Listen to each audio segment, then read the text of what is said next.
silently spinning golden threads for over 5,000 years of rich history. The silkworm is not only the crystallization of the precious heritage of Eastern culture, but also serves as a vital link in weaving the vast and thriving multi-billion-dollar luxury silk industry. But do you know how billions of silkworms are raised, harvested, and transformed into some of the finest fabrics in the world? That journey begins at specialized farms, where silkworms are carefully tended and fed fresh mulberry leaves under tightly controlled temperature and humidity conditions. From there, they are taken to large-scale silk processing factories, where the cocoons are sorted, treated, and delicately reeled into shimmering threads, transforming into luxurious silk fabrics that are worth more than gold. Right now, join Agriculture Insight as we explore the fascinating world of silkworm farming and the intricate, alluring silk production industry. Everything will be revealed in this video.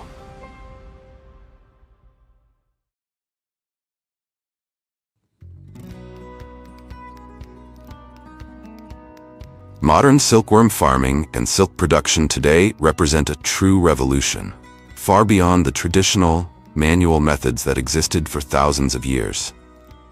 This dramatic transformation has paved the way for silkworms to be raised and processed industrially on a large scale across many countries, especially China, which dominates 70% of global raw silk production, amounting to nearly 60,000 tons per year.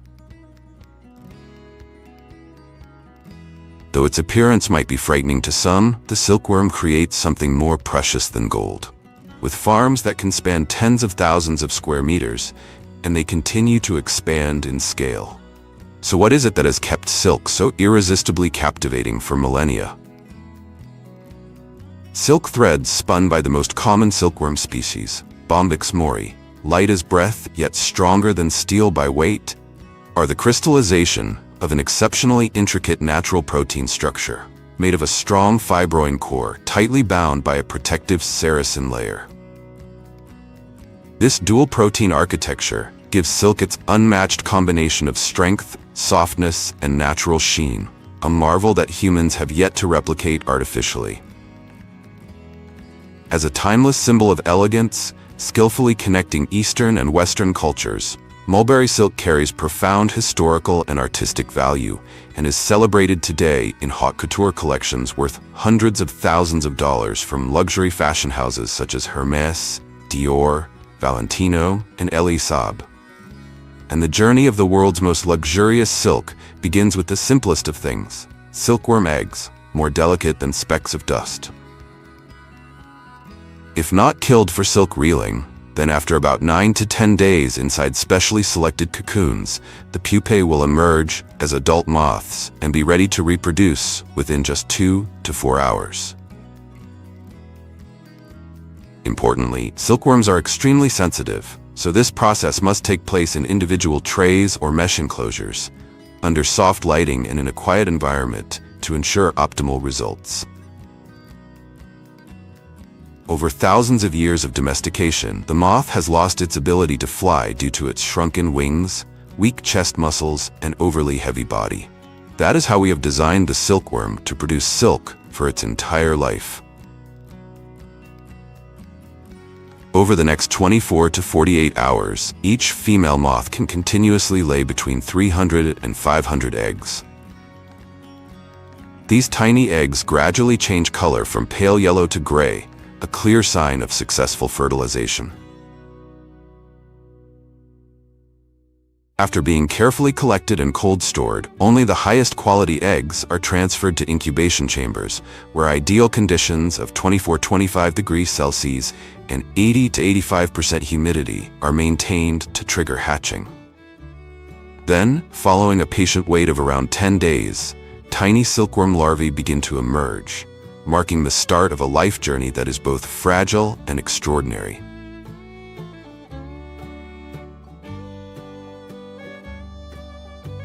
In the early stage rearing phase, newly hatched silkworms are transferred into flat trays at a density of approximately 1,500 to 2,000 larvae per square meter, where they are carefully incubated for 4 to 5 days to help them adapt to their new environment.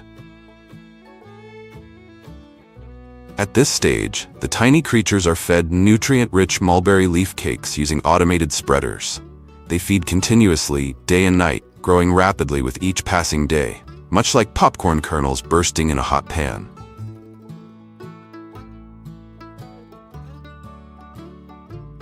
To keep pace with this explosive development, they undergo 2 molting cycles, a vital process that allows their skin to shed and stretch, making room for swift growth before entering the main rearing stage. As they complete these crucial early stages, the silkworms are then ready to move into the main rearing phase, where their growth accelerates and their care intensifies.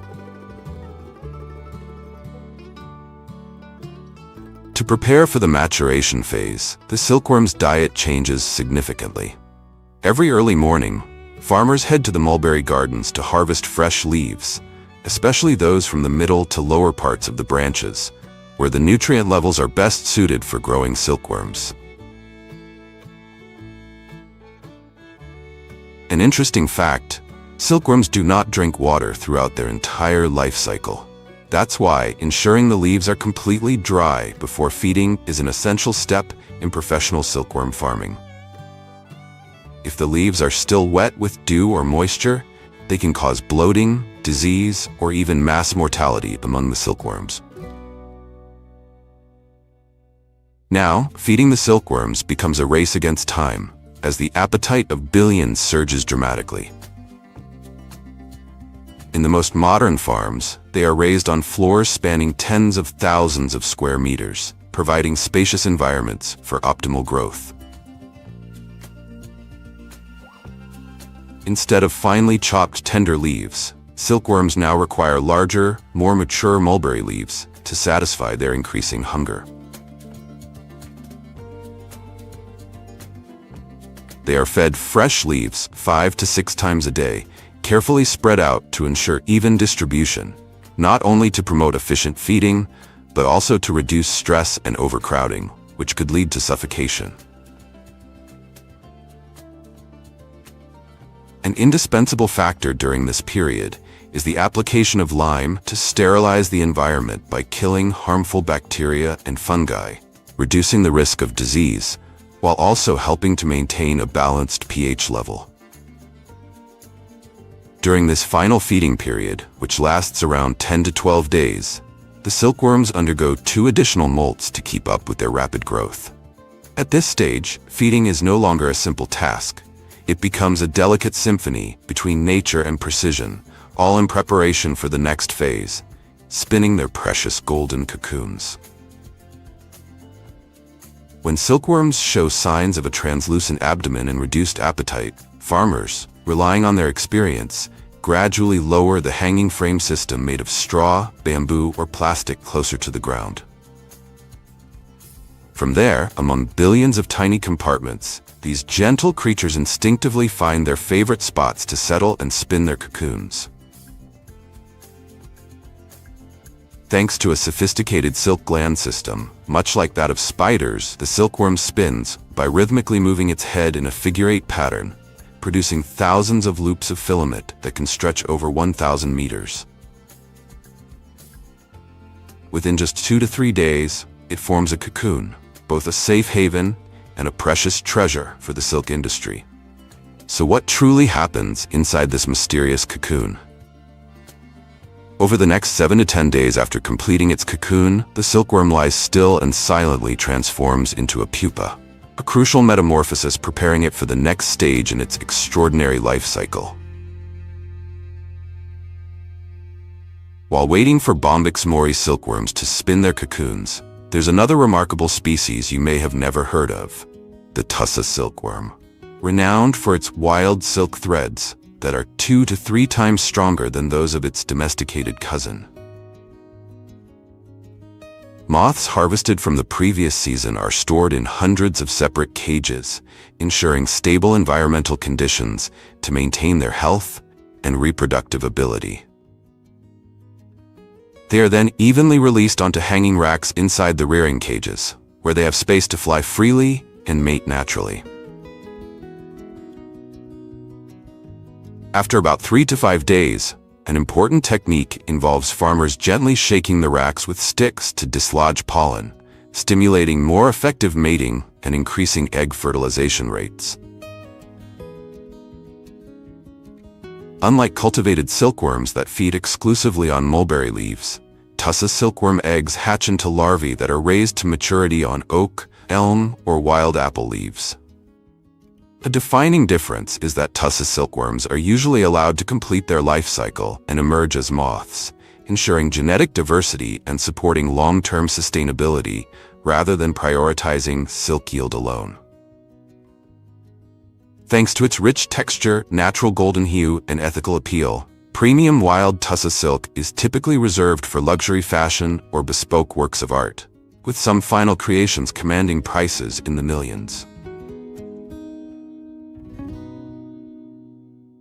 After days of hard work and patient waiting, it's finally time for farmers to reap the rewards of their labor.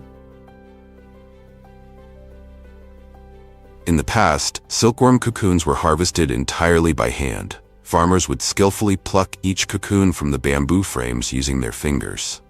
While this manual method was simple and low cost, it was extremely time-consuming when dealing with tens of thousands of cocoons in a single batch. That's why, with the rise of industrial-scale sericulture, the demand for higher efficiency and reduced labor led to the development of mechanical aids. Today, semi-automatic hand-operated machines and fully automated cocoon harvesters are widely used, increasing harvesting speed by 5 to 10 times compared to manual methods, minimizing loss, and ensuring uniform cocoon quality. This marks a crucial transformation that helps modernize the silk industry and expand its reach to global markets. And from here, the fate of each cocoon and the silkworm pupa inside takes one of two paths. A fortunate few will continue their life cycle, emerging as moths to produce eggs for the next season. The rest are sent to the factory, where their golden threads are transformed into luxurious silk.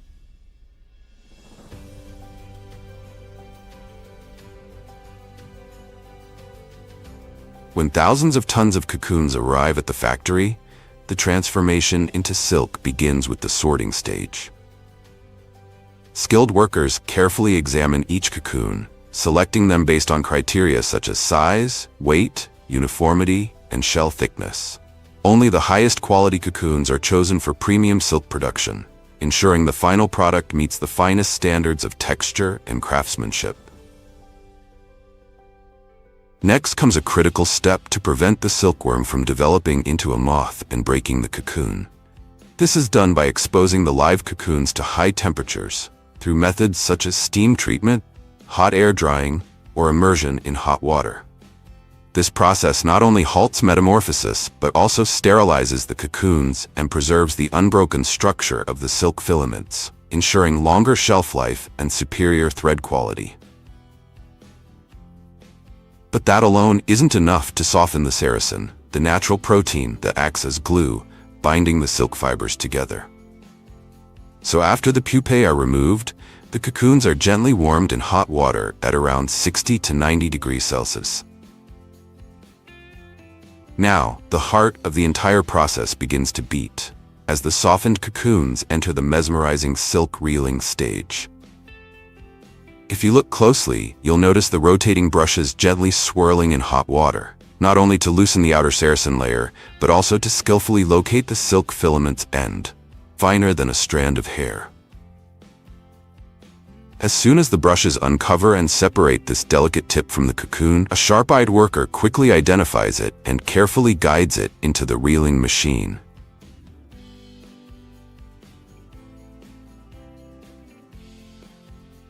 From there, shimmering strands flow like a silver stream, each formed by combining threads from 5 to 10 cocoons and wound evenly onto spools.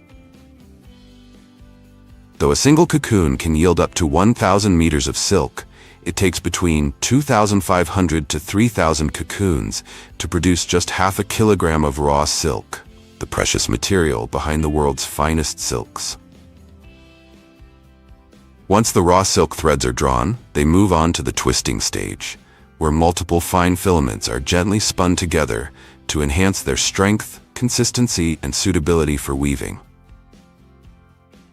This is also the moment when skilled artisans can blend different silk types to create unique textures, desired thicknesses, or subtle variations in color and sheen. Interestingly, the twisting density of silk is entirely different from that of wool or alpaca fiber. Animal fibers, being shorter and more fragile, require a tighter twist to ensure durability. In contrast, silk filaments are naturally long, smooth, and lustrous, needing only a gentle twist to preserve their signature drape, softness, and shimmer. This delicate balance gives each silk thread a soul of its own, shaping not only the texture, but also the emotion and elegance of the fabric it will soon become. However, to truly reach their full potential, the freshly spun silk threads must undergo a special transformation, the degumming process. This is done by soaking the twisted threads in warm water mixed with a mild, alkaline solution. As the saracen slowly dissolves, what remains is the pure essence of silk, lighter, softer, and unbelievably smooth. In that very moment, the thread awakens, no longer raw fiber, but a living material ready to become something magical. Before being placed on the loom, premium silk threads undergo a special step, yarn dyeing, a moment when artisans breathe soul into each living strand of silk. Each bundle of silk is soaked in a dye bath for 4 to 6 hours, where natural colorants, extracted from indigo leaves, pomegranate rinds, rosewood, or sappanwood roots, seep deep into the fibers. This traditional yarn dyeing technique forms the foundation for intricate woven patterns, such as ikat or brocade. Meanwhile, for solid-colored silks or hand-painted fabrics, the entire cloth is dyed after weaving, creating flowing layers of color that blend harmoniously, soft and fluid like water. After the dyeing process, the premium silk threads are ready to enter their final stage, weaving. Depending on the intended use and local traditions, the silk may be woven on traditional handlooms or modern industrial machines. Regardless of the method, this is the moment when thousands of threads move rhythmically, crisscrossing, undulating, flowing with softness yet precision, to form smooth, lustrous sheets of silk. Each woven fabric is no longer just a material. It is a living artwork, ready to become garments, art pieces, or one-of-a-kind handcrafted masterpieces.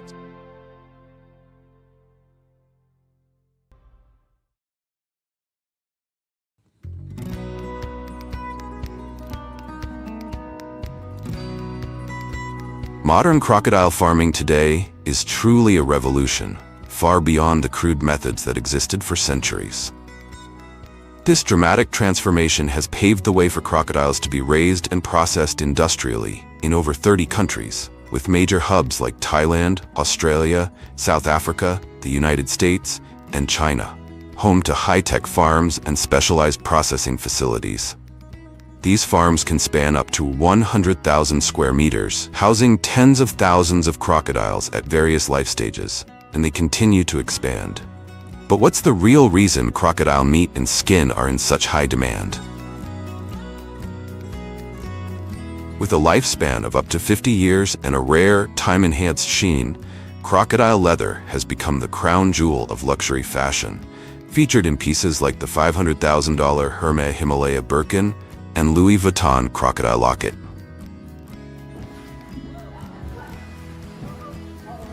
Even though farm-raised crocodiles have been born and bred in captivity for generations, their primal hunting instincts remain fully intact, which means raising them in massive numbers has never been an easy or entirely safe task. Despite being known as one of the most dangerous reptiles on the planet, a crocodile's life begins from something surprisingly humble. A small egg, not much different from that of a chicken. And it all starts with egg laying, a crucial and standardized step in every modern crocodile farming model. During the breeding season, which typically falls between April and August, depending on the region, Mother crocodiles are moved to semi-wild or artificial ponds designed to mimic natural habitats and encourage nesting. Farmers prepare thick, soft, and dry layers of sand around the pond's edge to encourage females to dig nests and lay their eggs. At this stage, the mother crocodile will select a spot she deems safest and dig a nest, usually about 30 to 50 centimeters deep, in preparation for laying. Depending on the species, age, and level of care, each female can lay anywhere from 20 to 80 eggs per clutch. Because the mother crocodile becomes especially sensitive and defensive during this stage, farmers must collect the eggs swiftly and accurately, ensuring safety before she detects any intrusion and turns aggressive to protect her nest.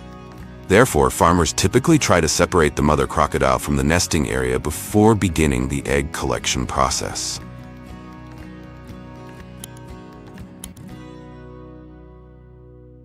Egg collection requires precision, speed, and more than a little courage, because just a few seconds too late, and the mother crocodile might return to the nest and react aggressively. Each egg must be gathered within 24 hours of being laid to prevent it from being eaten, and every single one is carefully marked to indicate its exact orientation. This is crucial, as rotating the egg during transport to the artificial incubation area could damage the embryo and ruin the hatch. After being successfully collected from the mother crocodile, the eggs are gently wiped with a dry cloth to remove sand and debris. They are then placed in trays lined with sawdust or on specialized racks, helping to retain moisture and keep the eggs stable, with precise spacing to prevent contact and ensure proper airflow during incubation.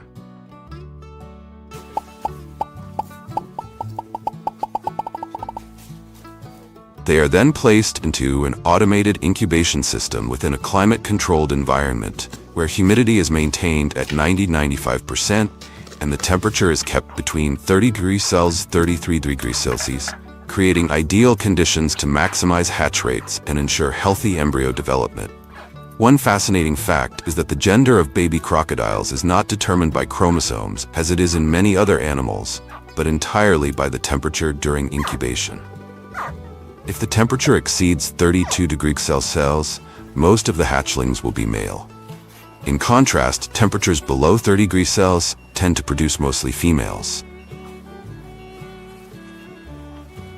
After approximately 75 to 90 days of incubation, the baby crocodiles begin to emit distinctive chirping sounds, signaling that the hatching process is officially underway.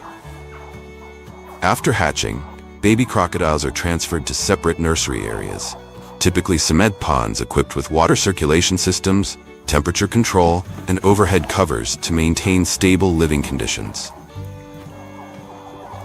In their early stages of life, the young crocs are fed small fish, chicken meat, or high-protein commercial feed to support bone and muscle development and strengthen their immune systems.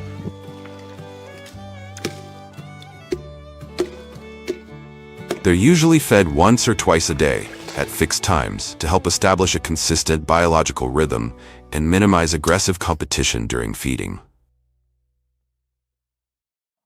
Unlike your cow, which takes 18 to 24 months to reach harvest age for meat or milk, crocodiles grow at a rate of 2 to 3 years to reach commercial size. During the fattening stage, crocodiles are fed only 2 to 3 times per week compared to their earlier growth phase. However, the nutritional quality of each meal is significantly enhanced, with a high-protein diet specifically designed to optimize both meat texture and skin quality, the two most valuable outputs in crocodile farming.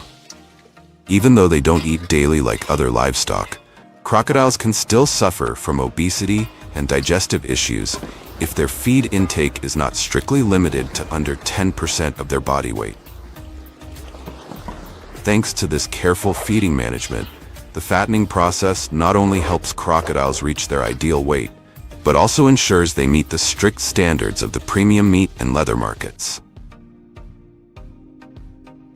After a long period of patience and meticulous care, The time finally comes for farmers to reap the fruits of their labor, when the fully grown crocodiles reach the ideal size for harvesting. At this stage, the crocodile is temporarily rendered unconscious for a few minutes using methods such as blunt force trauma to the skull, the pithing method, or remote stunning with electric prods or captive bolt guns. The goal is to make the animal lose consciousness before restraint and transport, reducing aggressive reactions, minimizing struggle, and preserving the quality of both meat and skin.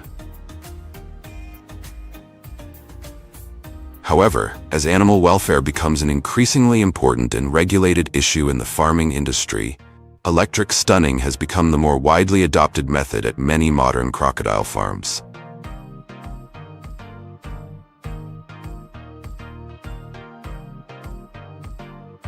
Once the crocodile is fully immobilized, workers quickly tie its snout, secure its limbs, and then transfer it onto a specialized transport vehicle. Depending on their intended use, hundreds of crocodiles will be classified before entering the slaughter process, ready to transform themselves into a rich source of protein sought after across the globe, and premium-grade hides featured in legendary handbags bearing the names Hermes or Louis Vuitton.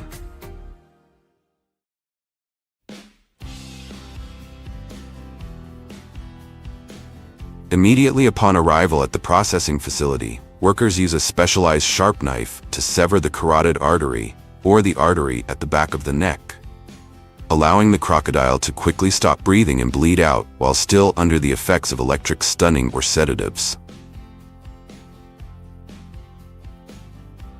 Immediately after bleeding and washing are completed, the crocodile carcass is transferred to the skinning area, a highly critical stage handled by skilled workers, as it involves the most economically valuable part of the animal. Unlike mink skinning, which is done from the hind legs to peel the entire hide along the back, crocodile farms typically use the belly cut method. This technique preserves the soft, wide, and evenly toned belly scales, the most desirable section for high-end fashion products. Using fine, ultra-sharp surgical knives, workers carefully cut along the belly and gently separate the skin from the muscle tissue, taking great care not to leave scratches or tears.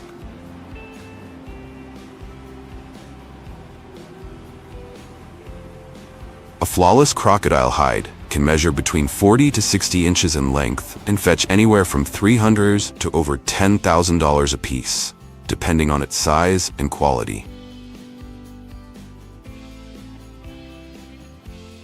Before entering the leather processing phase, the remaining crocodile carcass is moved to the meat butchering section. At this stage, the animal is securely positioned on a stainless steel cutting table, and skilled workers carefully separate the major muscle groups, including the tail, back, flanks, and neck, one section at a time. The tail, in particular, is highly prized, making up nearly 50% of the total marketable meat. It's considered the finest cut, known for its white, lean, protein-rich texture, and is often featured in local delicacies or served at upscale restaurants. One of the most crucial steps that determines up to 80% of a crocodile hide's commercial value is the initial preservation phase, designed to maintain its quality and prepare it for advanced tanning processes. After being thoroughly cleaned with high-pressure cold water and meticulously scraped to remove any remaining debris, fat, or connective tissue, the hide undergoes either dry salting or deep freezing at the 18 degrees Celsius to 25 degrees, especially when the tannery is not located near the farm. This preservation method effectively halts biological decomposition, protects the natural grain pattern, and preserves the hide's structural integrity before it enters the high-end tanning and finishing stages. Finally, before being sent to the tannery, the hides are manually graded based on criteria such as size, thickness, belly scale uniformity, and the presence of flaws. Next, the high-quality crocodile hides enter the intensive tanning process, a series of carefully controlled steps that can take anywhere from between 5 and 21 days, requiring advanced techniques and strict oversight. The hides are first soaked in chemical or bioenzyme solutions to relax the collagen fiber structure. Then comes the actual tanning stage, where agents like chrome or natural tannins are infused into the leather to prevent biological decay, enhance durability, and improve water resistance.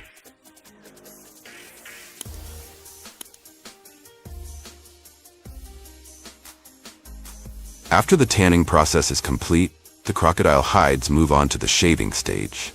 With the aid of precision shaving machines, workers meticulously adjust each hide to a uniform thickness, typically between 0.8 and 1.2 millimeters, ensuring consistency across the entire surface.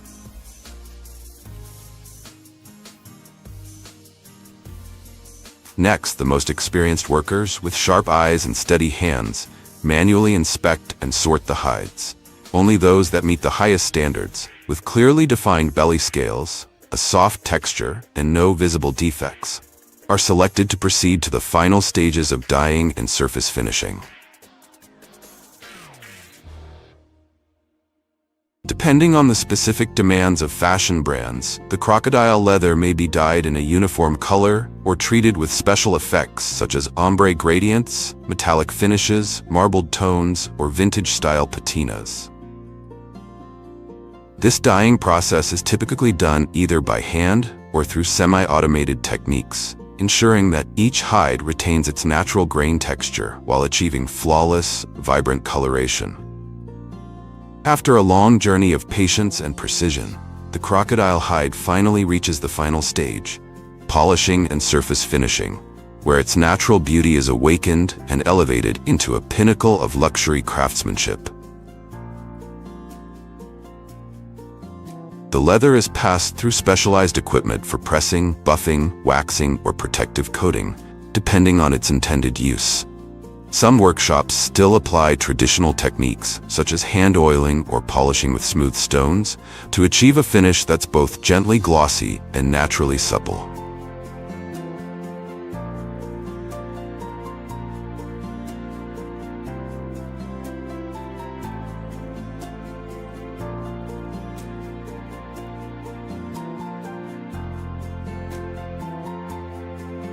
At last, each hide undergoes a final inspection, is sorted, and carefully packaged before being shipped to world-renowned fashion houses like Hermes, Louis Vuitton, Gucci, or Prada, where it will be transformed into iconic fashion masterpieces, each worth hundreds of thousands of dollars.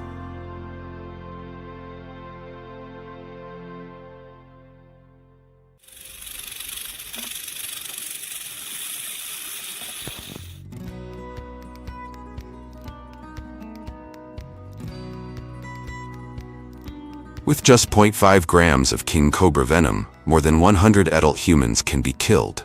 A snake that has instilled fear in both nature and humans for thousands of years.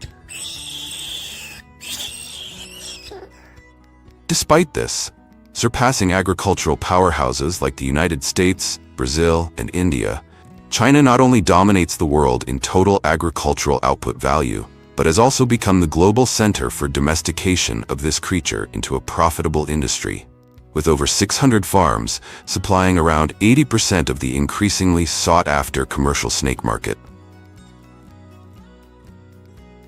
Surprisingly, this surging demand has sparked a frenzy in Australia, where around 3.5 million snakes are raised annually for their skins, serving the global luxury fashion industry worth an estimated $12 billion USD, with iconic brands like Hermes, Gucci, and Prada.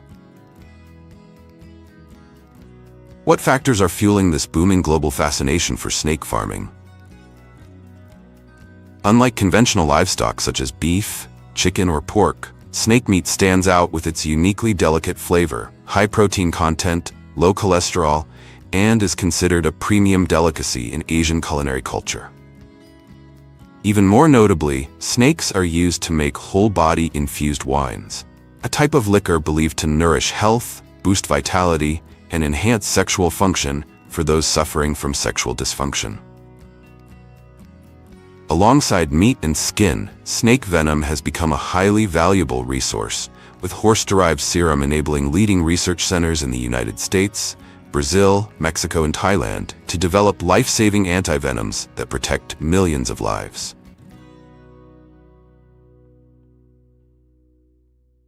Hidden within the small village of Zixiqiao, renowned in Zhejiang Province, China, and famously known as the Snake Village, approximately 800 households have transformed traditional snake farming into a vast industry. Covering less than 20 square kilometers and housing over 3 million snakes annually, this place stands as a unique crossroads between ancient tradition and modern technology, revealing the astonishing processes of the global snake farming industry. Everything begins with the breeding process, where farmers select healthy individuals, pair them at optimal ratios, and release them into communal enclosures to initiate reproduction. A unique feature of snakes is that males possess two reproductive organs called hemipenes, located on the underside near the tail. During mating, the male alternates between these two hemipenes to engage the female's cloaca for durations ranging from 20 to 120 minutes. Far superior to humans, aren't they? After a successful mating process, the female snake enters a gestation period lasting from 1 to 2 months, depending on commonly farmed industrial species, such as king cobras, rat snakes, and cobras. This is an extremely sensitive and aggressive phase for the mother snake, requiring a quiet setting, stable temperature, and high humidity to ensure proper egg development. Each clutch of snakes typically contains between 10 and 40 eggs. Like pythons, snake eggs are oval and elongated with thin, soft, slightly rubbery shells that often stick together, distinctly different from crocodile eggs, which have hard and brittle shells. Due to their unique biological instincts, after laying eggs, mother snakes typically do not care for their eggs or offspring. Therefore, breeders must collect the eggs a few hours after laying to transfer them to artificial incubation if they want a healthy next generation. Harvesting eggs is not an easy task, as mother snakes can attack the handler at any time. For docile mothers who rarely react to human presence, breeders can use a small hook to gently scoop each egg from the nest onto a tray without needing to move the snake. However, for aggressive mother snakes or those with strong nest-guarding instincts, egg collection becomes more dangerous, requiring deep understanding of the species' behavior. The golden rule for success during this stage is to keep the mother snake feeling as safe and unthreatened as possible. Therefore, breeders must skillfully lure the female snake out of the enclosure with a hook before carefully collecting the eggs. Every action must be swift, precise, and gentle to ensure safety, prevent egg breakage, and minimize stress for the snake. Once the eggs are removed, the mother snake is returned to her enclosure to continue her life cycle, while the eggs are taken to a specialized incubation room for thorough inspection and care. The ideal temperature is maintained between 28 to 32 degrees Celsius, with humidity around 80 to 90%, creating optimal conditions for uniform embryo development. After approximately 50 to 70 days, the thin, soft shells begin to crack, revealing tiny newborns with their first calls.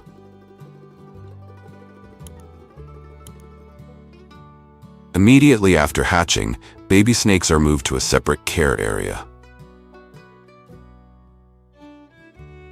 Interestingly, during the first few days, they do not need to eat, as they rely on the yolk sac remaining inside their bodies for nutrition.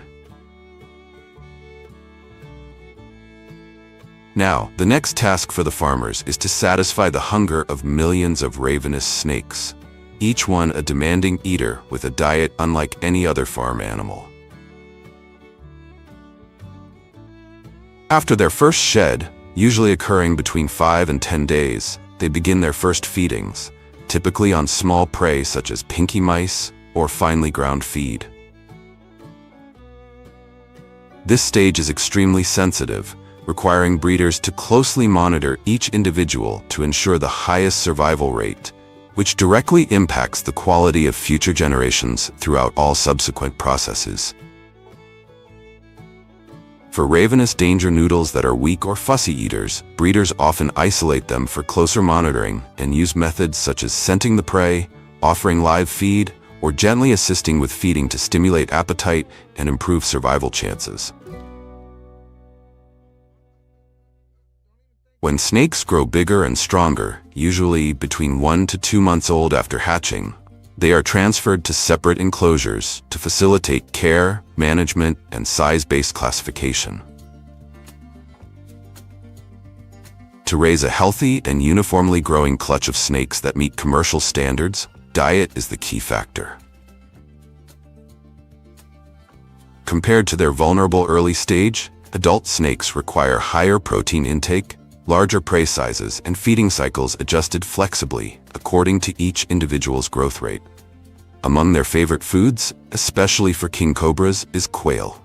An adult king cobra can consume between 0.3 to 0.5 kilograms of quail meat daily, depending on its weight and health status. Breeders typically prepare live quail, remove feathers, and may add digestive enzymes to aid the snake's digestion. Providing clean, fresh feed in appropriate portions is the secret to faster growth and minimizing risks of digestive disorders or mass refusal to eat. The breeder divides the prey into small dishes and places them throughout the snake enclosure, simulating a natural environment to help the snakes easily access and stimulate their hunting instincts. This is also when the snakes can freely choose their preferred prey during their buffet-style feeding. Throughout the entire rearing process, negligence when handling these cold-blooded reptiles can lead to serious consequences, even posing life-threatening dangers. After patiently waiting for about 12 to 18 months, it's time for the farmer to reap the rewards.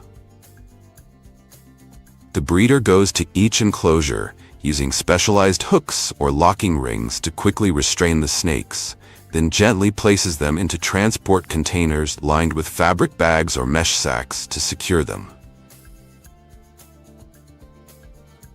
One thing you might find strange is that after harvesting, the snakes' mouths are often sewn shut with thread or specialized materials to prevent biting. Despite the high risks, this is a necessary job for many to make a living, and those performing it can be bitten multiple times a day if they lack extensive experience. Have you ever been bitten by a snake? Feel free to share your experience in the comments below. Finally, millions of snakes that meet quality standards are transported to specialty restaurants or processing facilities, moving closer to their final mission.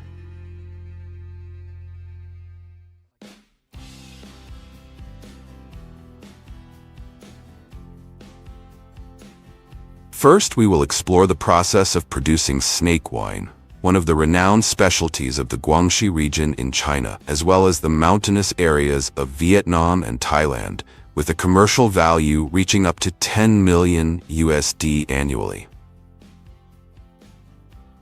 The ingredients typically include whole snakes that have been thoroughly cleaned, or separate parts such as the head, gallbladder, and spine.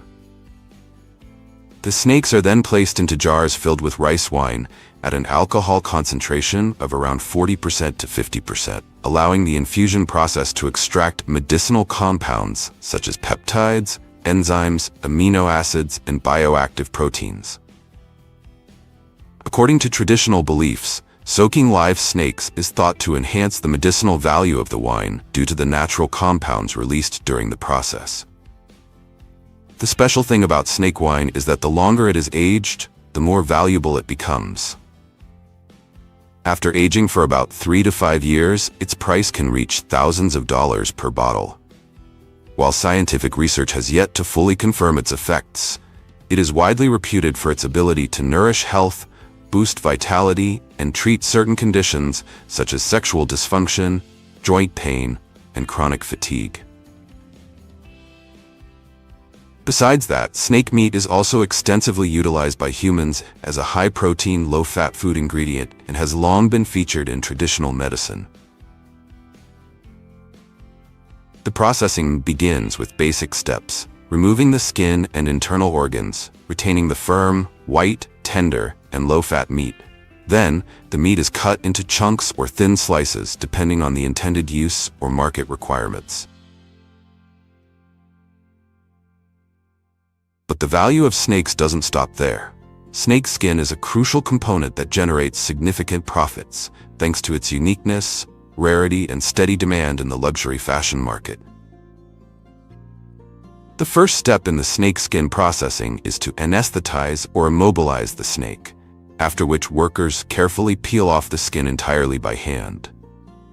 This process demands patience, precision, and steady hand pressure.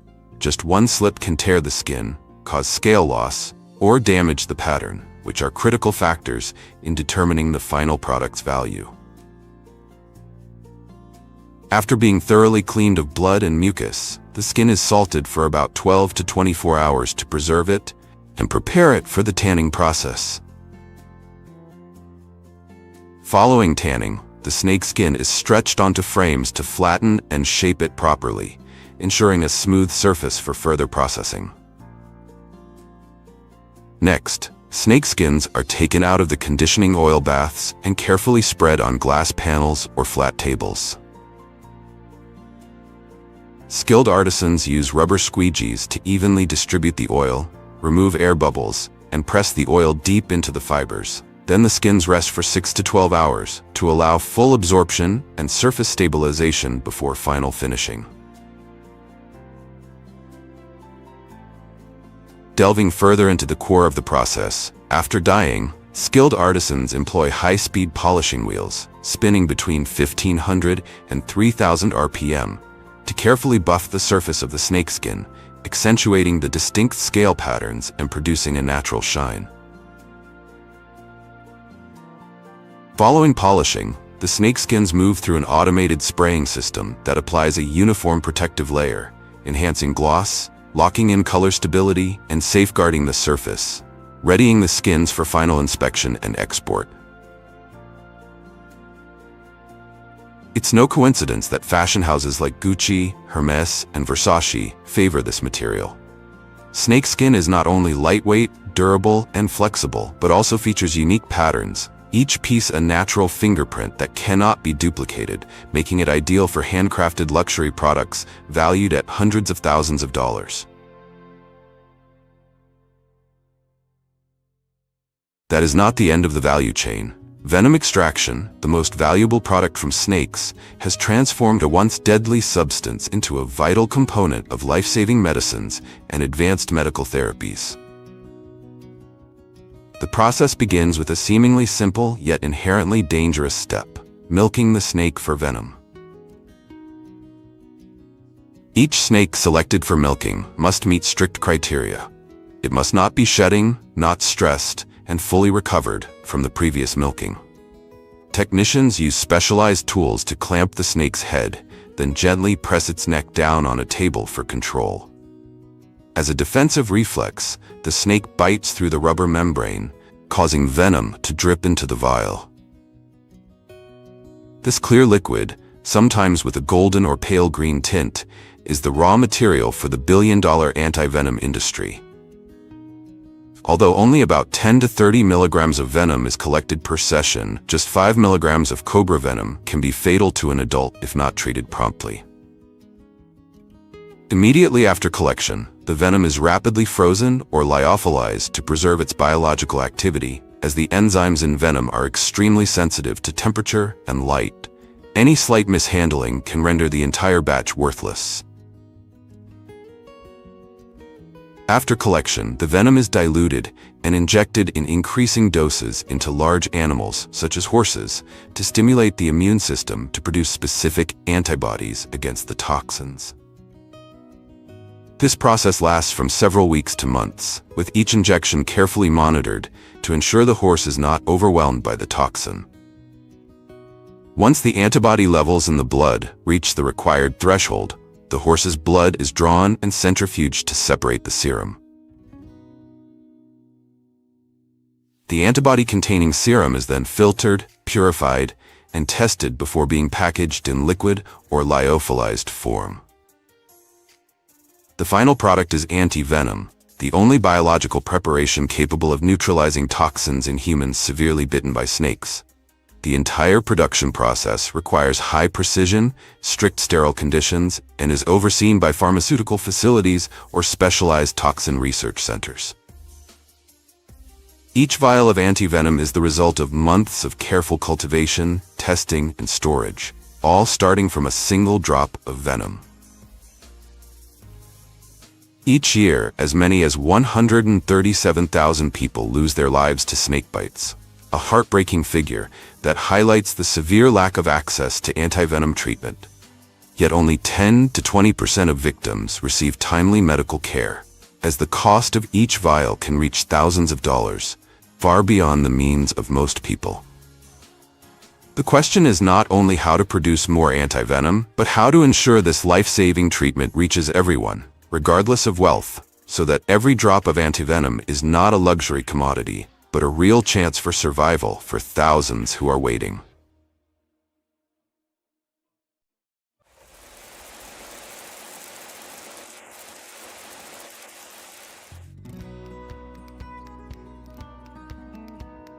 Ranked among the top 3 most feared creatures, just behind snakes and spiders, cockroaches' fear is not unfounded.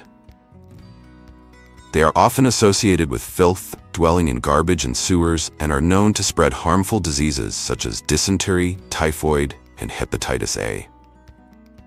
However, we might be misunderstanding them, and these cockroaches really deserve a bit of justice. Of the more than 4,500 cockroach species recorded worldwide, only a few, like the German cockroach and the Oriental cockroach, are truly the main culprits, sneaking into every corner of your kitchen and bathroom. And the most remarkable thing is that there is only one cockroach species in the world that is extensively exploited due to its large size, superior reproduction rate, minimal risk of carrying diseases, and rich bioactive compounds: the American cockroach. In China, particularly in provinces like Shandong, Sichuan, and Henan, the cockroach farming model is quietly evolving into a modern, scientific, and closed-loop industry. This rapid growth is spreading to other countries such as Thailand, Vietnam, South Korea, and Japan, with thousands of farms serving various industries and generating hundreds of millions of dollars in revenue.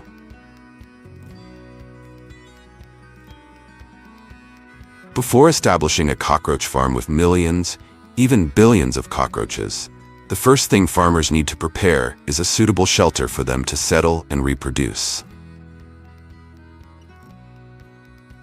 Unlike traditional livestock farming models, cockroach farming does not require large spaces or elaborate pens. Since cockroaches are nocturnal, prefer humid environments, and live on surfaces without traveling far, the most important factor is creating a closed, stable environment with dense hiding spaces. Farmers use specialized shelter boards, often made of plywood, shaped cardboard, or slotted plastic, stacked vertically in wooden cubic boxes. Each box contains dozens of these boards, creating narrow gaps, which are the ideal spaces for cockroaches to cling to, shelter, and lay their eggs. In addition, the cockroach breeding room is designed to be completely enclosed, without windows or natural light, with the temperature consistently maintained between 28 to 32 degrees Celsius, and humidity ranging from 65 to 75%, creating optimal conditions for rapid growth and molting. The next factor in creating a thriving cockroach kingdom in the darkness is breeding. With a reproduction rate of 600 to 800 offspring per female during its lifespan, usually lasting around 10 to 14 months, it's not an exaggeration to say that an entire farm of millions of cockroaches can start from just a few dozen individuals. What's particularly remarkable is that throughout their lifespan, cockroaches only need to mate once to reproduce and sustain dozens of generations without mating again. Even more impressive than humans, right? After mating, the female cockroach begins to produce an ootheca, a flat, oval-shaped egg case that is light brown in color. Each ootheca contains about 15 to 20 eggs, and it is typically held inside the female's abdomen for about 4 to 6 days to complete the embryonic development before being expelled. After approximately 25 to 35 days, depending on temperature and humidity, the nymphs begin to emerge from the egg case. Remarkably, newly hatched cockroaches look very different from the adults. Their bodies are small, rice grain-sized, white in color, without wings, and very fragile.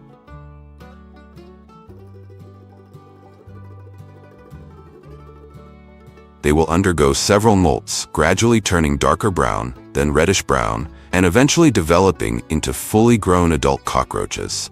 The entire process takes about 3 to 4 months, depending on the care conditions and breeding density. Once a cockroach farm is populated with millions of individuals packed together, the next key factor to consider is feeding. Cockroaches are among the most polyphagous insects, capable of consuming almost any type of organic matter, from breadcrumbs, cereal, fruit peels, and rotting vegetables, to leftover food, soy residue, and even decaying paper or cardboard. Thanks to their digestive system's ability to break down cellulose and the powerful symbiotic bacteria in their gut, cockroaches can extract maximum nutrients from seemingly worthless food sources. This characteristic makes cockroaches highly efficient biological waste processors, while also significantly reducing the cost of breeding. In addition to food scraps, professional farms use a mix of rice bran, cornmeal, dried bread, chopped fruit peels, and occasionally add probiotics, digestive enzymes, or trace minerals to improve metabolism. Furthermore, cockroaches do not need to drink water directly, but mainly absorb moisture through their bodies or from soft food sources. Feeding is done on a regular cycle, typically 1 to 2 times a day, depending on the cockroach density and age. The food is placed directly into trays, positioned between the shelter gaps for the cockroaches to crawl out and feed. With multi-layered trays, breeders distribute food at fixed spots in the middle of the racks to ensure even distribution, avoiding overcrowding at any one point, which could lead to competition and suffocation. Due to the cockroach's omnivorous, hardy nature, many people mistakenly believe that they can survive well even when starved for a few days. However, in industrial conditions, just 24 to 48 hours without food or water can cause cockroaches to become weak, grow slowly, lose their ability to reproduce, or even start cannibalizing each other. During this process, strict quarantine and biosecurity measures are key to maintaining a healthy colony. The main farming area is regularly disinfected, with temperature, humidity, air quality, and feed hygiene carefully controlled. At large-scale research and production centers, such as Good Doctor Pharmaceutical Group in Sichuan Province and the Institute of Insect Sciences at Zhejiang University, the cockroach farming industry has reached new heights, with facilities spanning thousands of square meters. Because American cockroaches are large, fast, and capable of flight, containment is difficult. Therefore, the foremost requirement in cockroach farming is rigorous isolation and biosecure enclosures to prevent any escape into the environment. Large-scale farms often use a surrounding water channel system as a natural barrier that cockroaches cannot cross. In many cases, this is combined with aquaculture, such as raising fish or eels in the channels, to boost economic efficiency, make use of insects that fall in as feed, and immediately eliminate any cockroaches that manage to escape.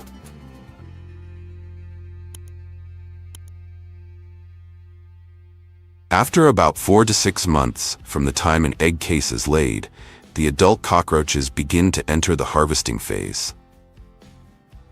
However, harvesting cockroaches is not as simple as catching fish or collecting eggs. At this point, the farmers apply force by shaking or striking the rearing panels, causing millions of cockroaches to simultaneously drop from their shelters. Instantly, they begin scurrying in all directions, creating a scene that is both chaotic and unsettling, forcing workers to quickly collect them before they can hide again. And the weapon humans use to fight against the cockroach escape frenzy is water. The breeders will pour the cockroaches from the trays into a smooth, high plastic container to prevent them from climbing out, and then immediately add water. Although cockroaches cannot breathe underwater, this does not cause them to drown, as they can survive due to their ability to withstand a lack of oxygen for short periods. However, the water frightens them and disorients them, and that's when humans regain control. And when one life cycle ends, they come closer to their ultimate mission, which still raises doubts among millions, becoming food, pharmaceuticals, and even cosmetics.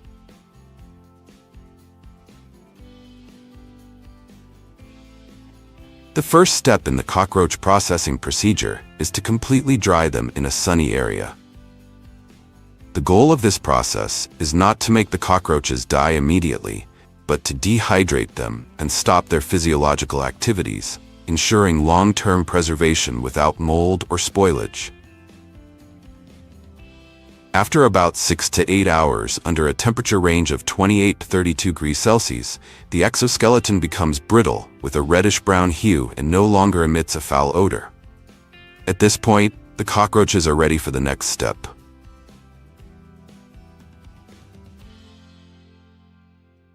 Cockroaches, especially the American cockroach, contain a very high protein content, up to 60% of their dry weight, along with essential amino acids, healthy fats, and B vitamins. This exceptional nutritional value makes cockroaches a potential raw material for protein-rich supplements and animal feed. Many diners, after trying fried cockroaches for the first time, admit that they are as crispy as fried shrimp shells, as fragrant as crispy pork fat, with a light nutty aftertaste like roasted chestnuts, despite their terrifying appearance. So, if given the chance, would you want to try the unique flavor of this insect?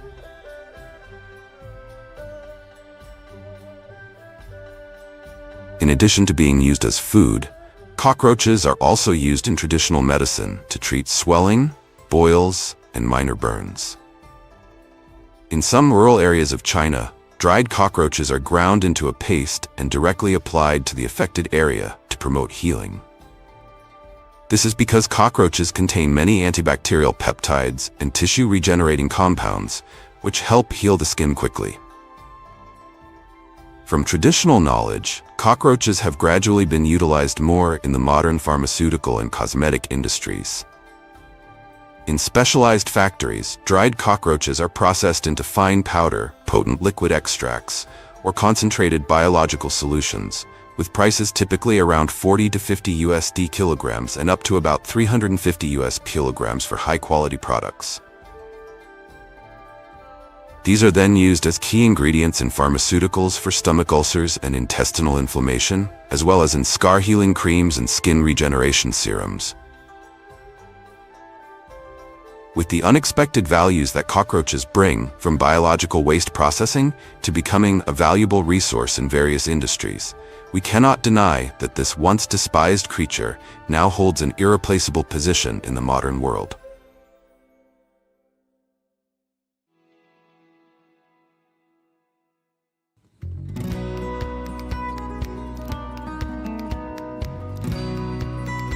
To produce such luxurious fur, everything begins with carefully planned and calculated breeding.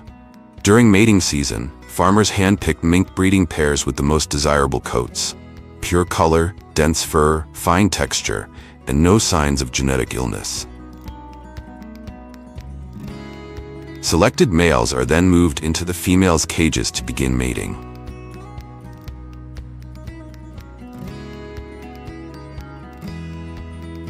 After a pregnancy of around 50 days, baby minks are born with their eyes closed, barely any fur, and fragile bodies that require the constant warmth and care of their mother.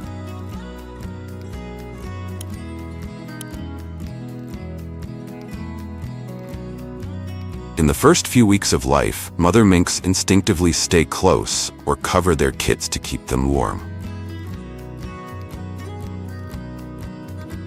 At around 5 to 6 weeks old, the young begin to wean, their coats thicken, and they are separated into individual cages for better hygiene and to avoid fights.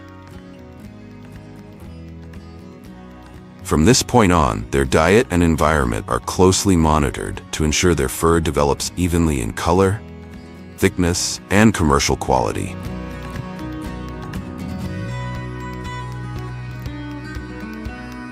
Minks are usually raised in individual wire cages, each lined with straw or mesh to protect their paws and maintain hygiene.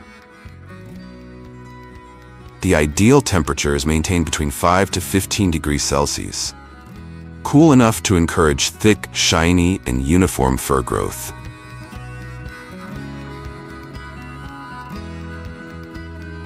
Cleanliness is critical. Cages must be dry, well ventilated, and regularly cleaned to prevent skin diseases and fur loss caused by bacteria or stress. Even though they're cared for in near-perfect conditions, could it be that deep inside those tiny eyes, the tiny minks are still dreaming of a day when they can run wild and free in nature?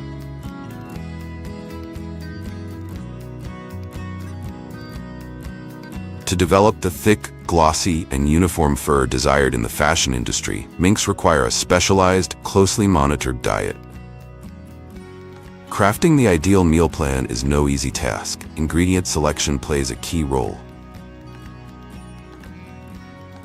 Their food is a protein-rich blend of ground fish, meat, grains, fats, and essential vitamins. Once all the ingredients are ready, they're mixed in large industrial blenders. The ratios must be precise. Even a slight imbalance could affect the nutritional quality. The final product is a dense, meaty, fish-scented paste, packed with nutrients to keep those hungry little minks energized throughout the day.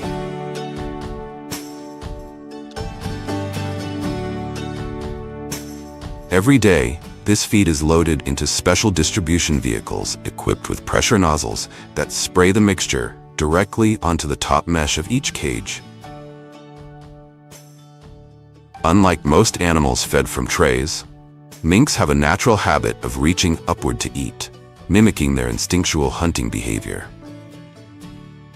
This method not only saves time and labor, but also helps keep the bottom of the cages clean, reducing contamination and disease risk. After 7 to 8 months of growth and consuming several tons of ground fish, minks reach their prime, with their fur at its fullest, richest stage. As winter arrives, minks with the thickest, shiniest, and highest quality fur are gently captured by farmers using specialized tools and prepared for processing. They are placed into machines that use CO2 gas to induce unconsciousness, or in some cases, electrocution is applied, a method that ensures the process happens quickly. These methods are used with the intent to minimize pain and stress for the animals. Once the mink are completely immobilized, their bodies are transferred into a large rotating drum coated with lime powder or drying agents. This step helps clean the bodies, absorb moisture, and soften the skin in preparation for further treatment. At this stage, the mink are ready to enter the modern processing facility, a place where their pelts are transformed into the coveted, soft gold of the high-end fashion world.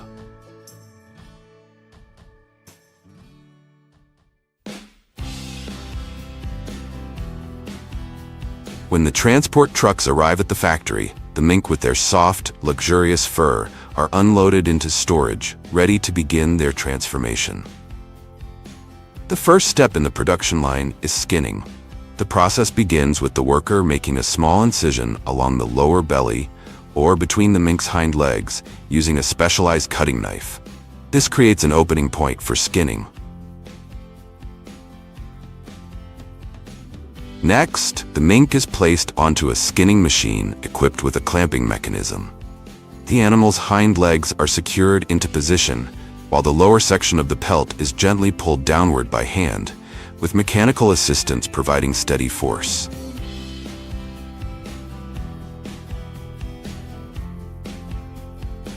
Within just a few precise movements, the entire pelt, including the precious fur, is separated in one smooth motion, ensuring the fur's structure remains undamaged.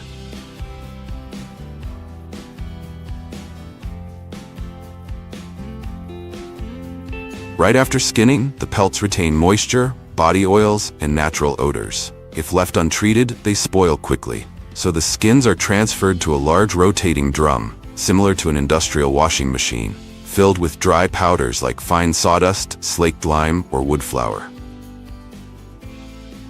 As the drum spins, the abrasive powder gently removes leftover fat, absorbs moisture, and softens the tissue inside the hide. This step also helps deodorize the pelt and temporarily preserves it until further processing. After completing the dry drum treatment stage, the pelts move on to the wet cleaning phase. This crucial step helps eliminate any remaining dirt and residues while stabilizing the pH level of the skin. The pelts are placed into a rotating drum washer filled with warm water mixed with salt, vinegar, baking soda, and a small amount of disinfectant solution. At this stage, the fur pelts are hung onto vertical cylindrical mounts, with each pelt secured using steel clips and rotated evenly around the cylinder. This arrangement optimizes space, enhances the circulation of hot air, and ensures the fur dries uniformly while maintaining its natural fluffiness. However, some facilities use a flat stretching method instead, spreading each pelt over a wooden or metal frame and securing it on all four sides using pins or hooks. If you think the mink fur processing ends here, think again. Right after the pelts are fully dried, they move on to the softening stage, where they are treated with natural oils. The purpose of this step is to restore the softness and flexibility of the leather base, which tends to become dry and stiff after the drying process. In cases where the natural fur color doesn't meet luxury fashion standards, pelts are selected for dyeing. They're immersed in special dye baths containing pigments, conditioners, and fixatives. Depending on the desired shade and fur type, the dyeing can take anywhere from several minutes to hours. During the spinning process, the dye penetrates every hair strand from root to tip without damaging the hide. Once complete, the pelts are rinsed clean to remove excess dye, then dried again to lock in color while maintaining shine and softness. The dyed and treated pelts then undergo a visual and tactile inspection by experienced specialists. They examine color consistency, sheen, texture, thickness, and fur alignment.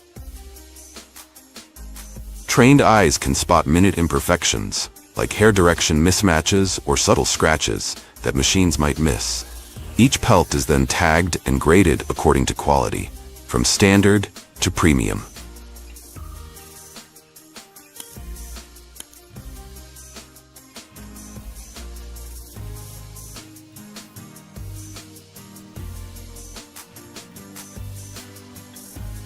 After the manual inspection, the pelts move to an automated sorting line. Here, sensors, cameras, and measuring tools analyze each pelt's dimensions, color uniformity, and hair density.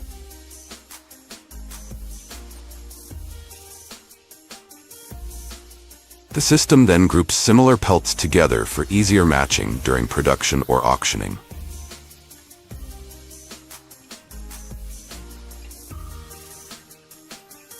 Once sorted, the pelts are laid flat, folded neatly, and packed into moisture-proof, insect-resistant packaging. They're now ready to be shipped to international buyers or high-end auction houses.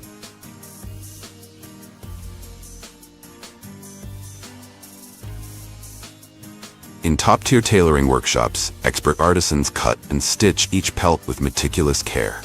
The fur must be aligned perfectly, matching direction, color gradient, and texture, to create seamless pieces. From these skilled hands come luxurious garments, mink coats, shawls, hats, handbags, and accessories, symbols of elegance and status that can sell for tens of thousands of dollars.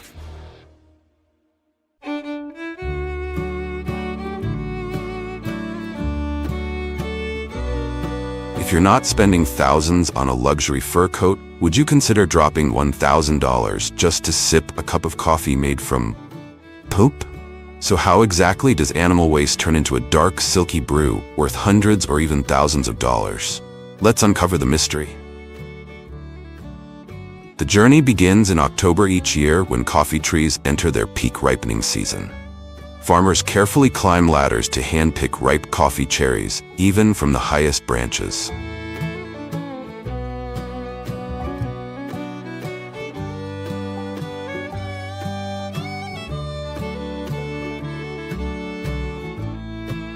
Once the baskets are full, the cherries are sorted on site with extreme care.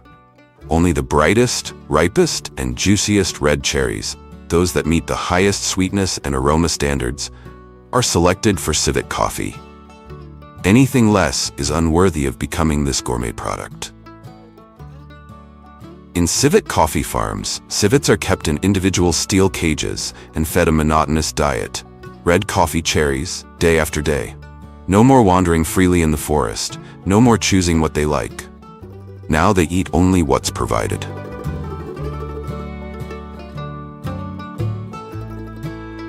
Each day, caretakers prepare precise portions of cherries, placing them into trays inside the cages or feeding them directly by hand.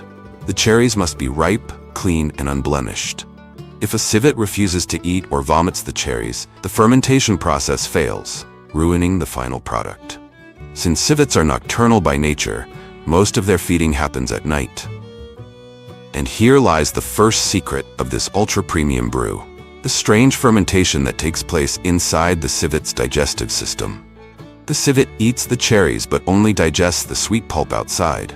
The beans inside remain intact as they pass through its system. During digestion, natural enzymes and gut flora seep through the bean's outer shell, subtly altering its internal protein structure. The result? Less bitterness, more sweetness, and a smooth, mellow aroma, a flavor profile no industrial process can truly replicate. After the civet has completed its mission, digesting the sweet pulp of the coffee cherry and excreting the intact, naturally fermented bean, farmers begin the most unusual harvest stage of the entire process. Each morning, workers walk along rows of cages, armed with small shovels or specialized gloves, carefully collecting the civet droppings that contain the precious coffee beans.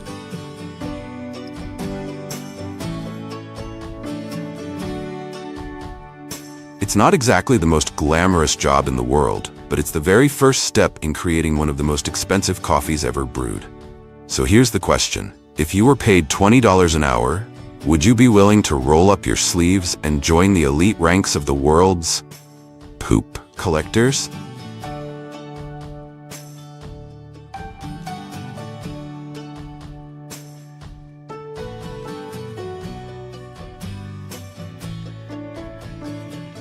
The fresh droppings are rushed to the first processing area, the beginning of the transformation from waste to black gold.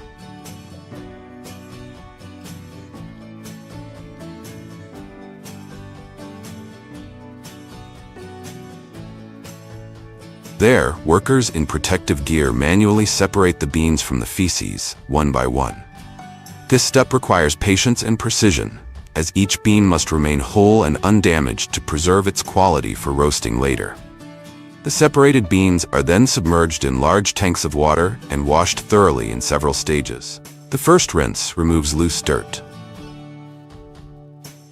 Then, the beans are soaked again and treated with a mild disinfectant solution to kill bacteria and eliminate odors.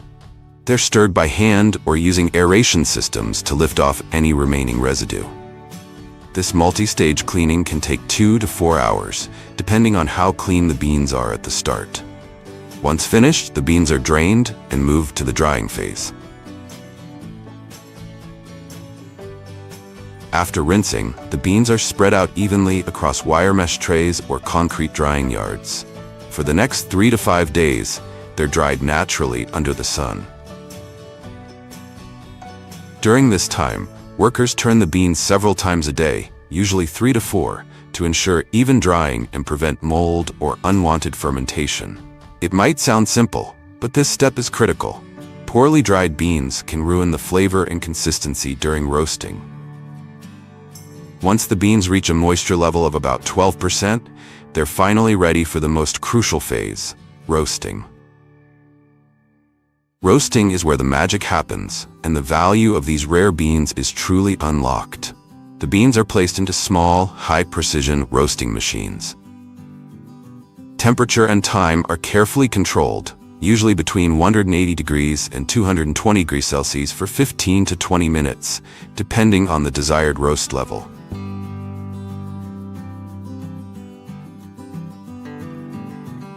Modern machines allow roasters to monitor aroma development in real time, adjusting airflow, drum speed, and heat levels with incredible precision.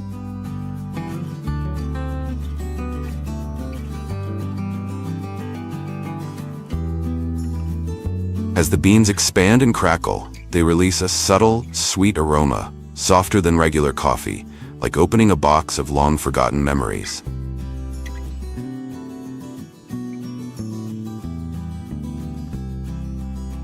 When brewed, civet coffee produces a dark brown, crystal-clear liquid.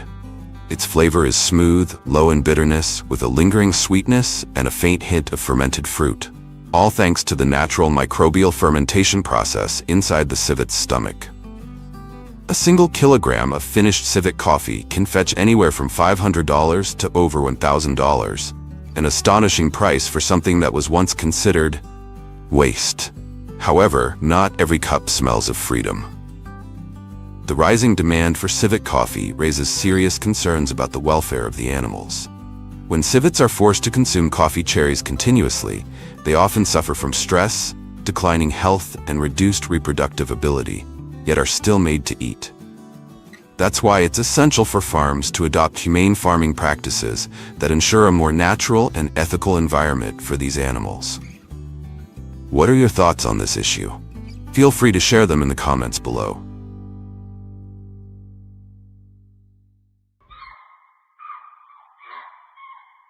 In the natural world, only a handful of species possess the ability to regenerate a body part, and deer are one of nature's rare miracles. Each year at the start of spring, a deer's old antlers fall off, and from the base, a new life begins to emerge. That new growth is velvet antler. Soft, developing antlers nourished by a dense network of blood vessels, rich in collagen and rare minerals. Surprisingly, harvesting velvet not only causes no harm, but actually brings relief to the deer when the antlers grow too large. This is a sustainable, annual process that reflects a humane way of working with nature. Behind their gentle appearance and innocent eyes, deer can sometimes become unintended troublemakers in modern life. In the US, there are over 1.5 million deer-related vehicle collisions each year, most occurring in the fall, when they dart across highways during mating season. Beyond traffic hazards, deer also sneak into people's backyards, devouring vegetables and tearing up flower beds, leaving scenes of chaos that make homeowners shake their heads in frustration. So what have humans done to turn this unruly creature into a source of highly prized products? It all begins on lush, peaceful farms full of life, where these citizens of the crimson velvet don't merely exist, but enjoy a life truly worthy of their four-legged nobility. Deer farms typically span 5 to 10 hectares, meticulously planned to combine enclosed barns with open grazing areas. This setup allows for attentive care while still preserving the natural rhythms and instincts of these unique animals. Inside the barns are sturdy, well-ventilated stalls with clean flooring, fixed feeding troughs, and even a dedicated mini clinic to monitor the herd's health. But it's the outdoor space that truly feels like home for the deer.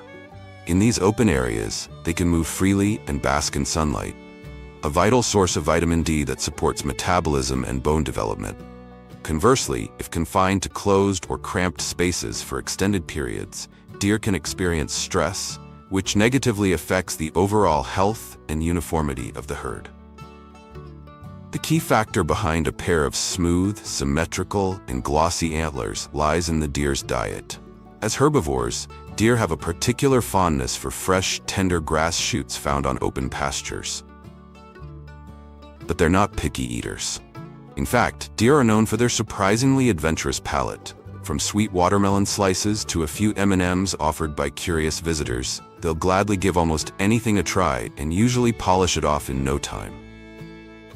That's why, to ensure even and healthy antler growth, the deer's diet at farms is carefully calculated, balancing energy, protein, and essential minerals. In addition to fresh grass, they're given a custom nutritional mix made from ground corn, soybeans, rice bran, and vital micronutrients, all finely milled and pelletized for easier digestion and optimal nutrient absorption. At feeding time, the herd leisurely follows a red feed cart as it winds its way through the open fields. The pellets are evenly scattered across the grass, allowing each deer to naturally and orderly access its share. And then, harvest season arrives. When the antlers reach their ideal maturity, typically between 50 and 70 days, they are considered ready for collection. This is when the velvet is at its peak nutritional value. Blood vessels are still highly active, while the bone tissue inside has yet to begin ossifying, maximizing both the biological and medicinal benefits of the product.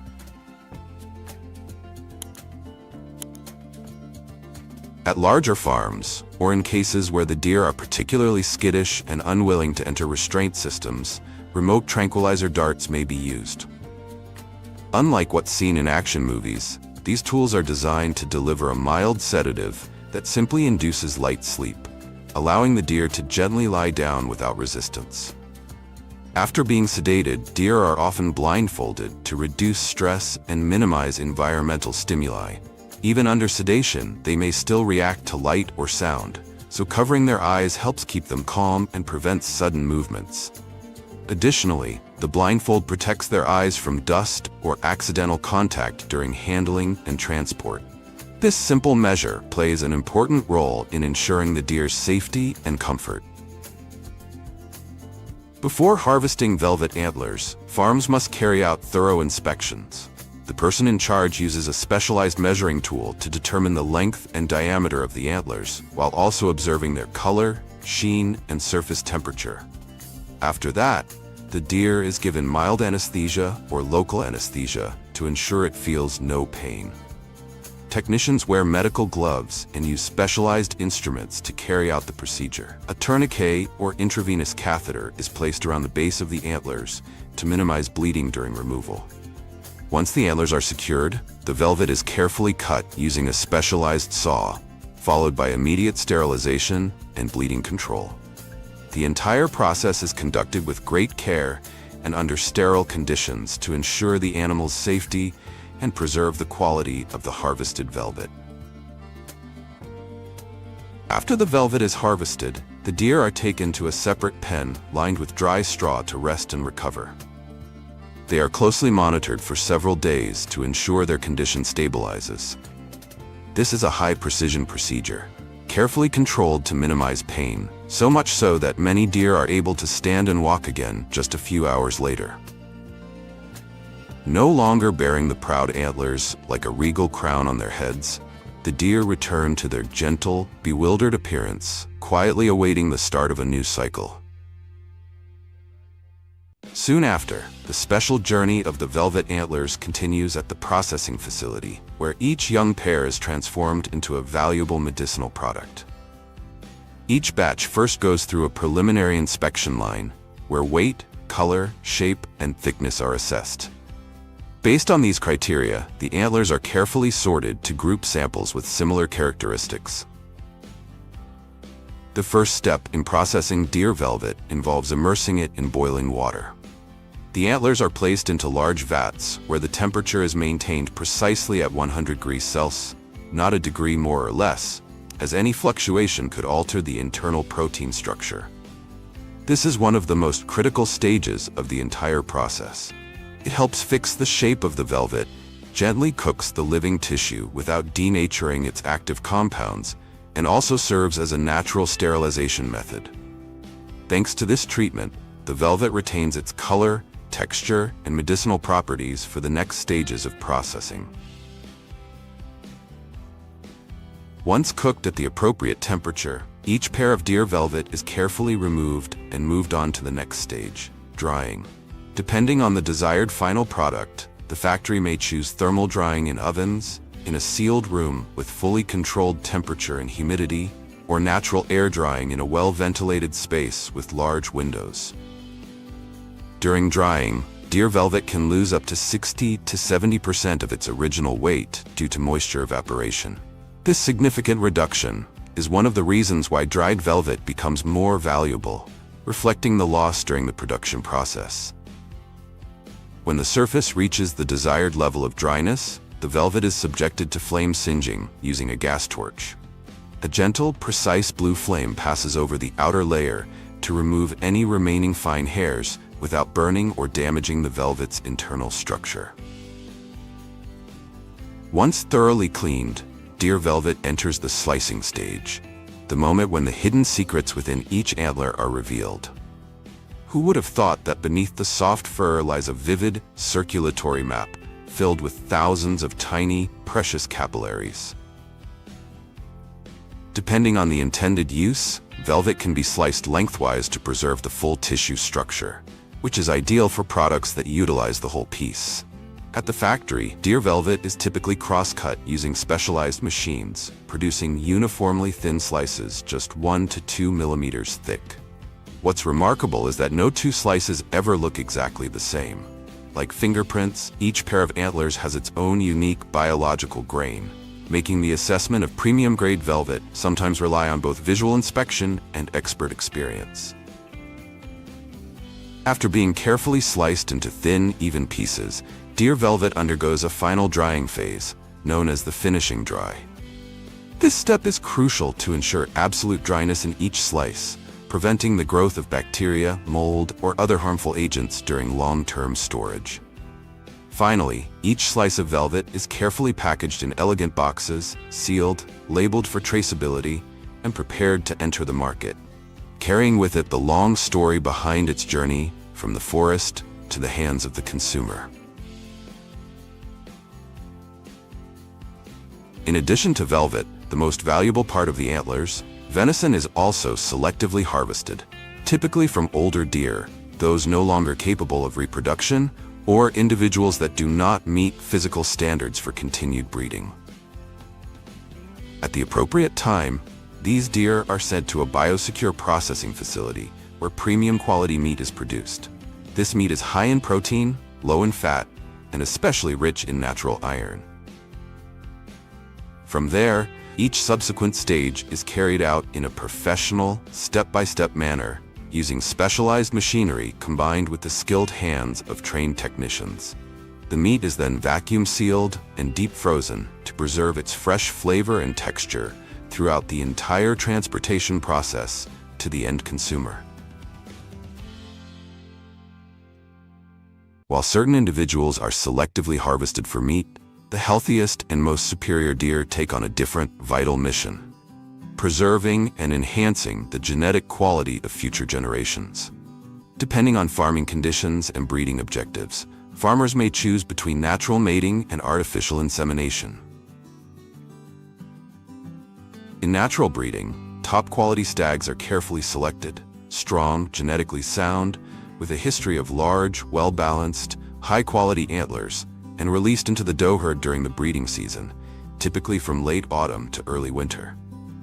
In these spacious semi-wild environments, natural encounters occur instinctively, helping maintain genetic diversity and pass on desirable traits.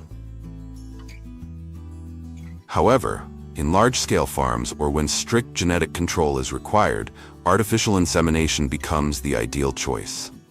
Semen from superior stags is collected and cryopreserved under sterile conditions, then introduced into the female at the precise moment of ovulation, determined by monitoring physiological cycles and specific behavioral signs.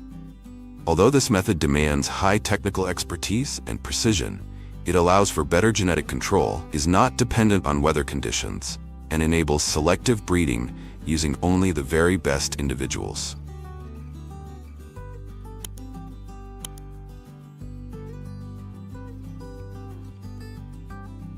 During pregnancy, the dew is carefully monitored and given regular ultrasounds to track fetal development, determine gestational age, and detect any early signs of abnormalities.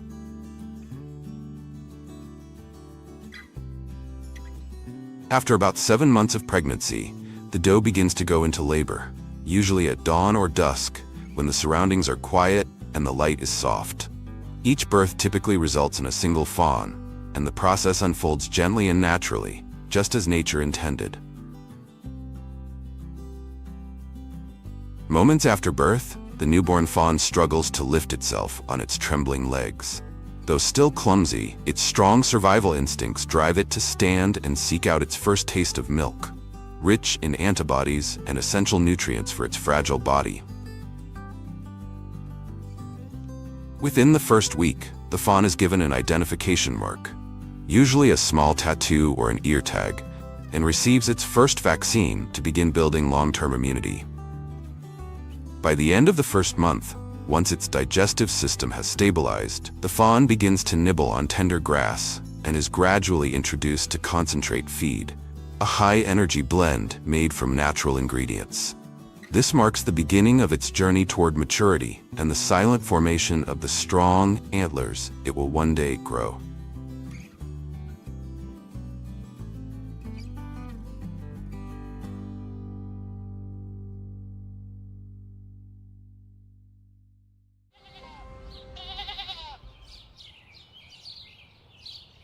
Spring arrives on the endless grasslands, and after months of careful care, special diets, meticulous grooming, and plenty of attention, it's finally time for the sheep to shed their fluffy coats.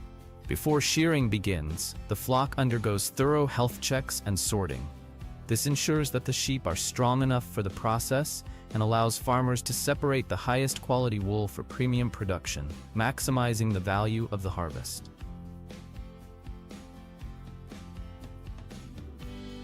Now comes the defining moment, the wool transformation, where skilled hands and modern technology work in perfect harmony.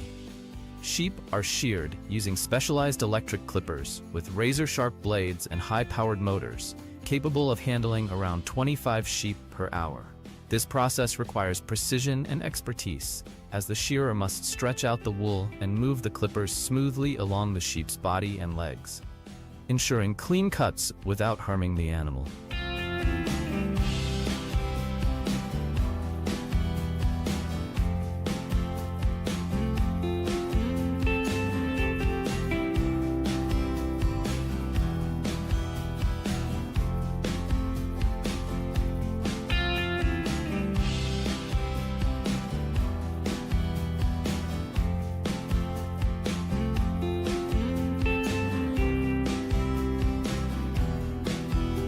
Once the soft fleece is removed, it undergoes an initial sorting process. The finest wool is carefully packed into large bales, then securely sealed to protect it from dirt and moisture, preserving its quality. From here, these tightly bundled wool bales are loaded onto specialized transport trucks or shipping containers, beginning their journey to textile factories. There, they will be processed into high-quality wool fibers that fuel the global fashion industry. When wool bales arrive at the factory, they undergo a meticulous sorting process to ensure that each fiber is utilized appropriately. Skilled workers carefully evaluate the wool based on fineness, length, crimp, color, and cleanliness. The finest and softest wool, typically sourced from the back and sides of the sheep, holds the highest value, while wool from the legs and belly is of lower quality. After sorting, the wool is transferred to large washing and scouring tanks. High-capacity machines use hot water combined with special detergents to remove impurities such as grease, dirt, and dust. The wool is first soaked in a scouring solution and then thoroughly rinsed to eliminate any remaining residues. It is then passed through a centrifugal extractor to remove excess moisture. This step accelerates the drying process while preserving the natural structure of the fibers, preventing tangling or damage. Once cleaned, the wool is placed into specialized drying machines that maintain a controlled temperature between 50 and 70 degrees Celsius. This process effectively removes moisture without compromising fiber integrity. The drying phase typically lasts between 4 to 6 hours. After drying, the wool is processed through an opening machine, which fluffs and softens the fibers, preparing them for the next stage.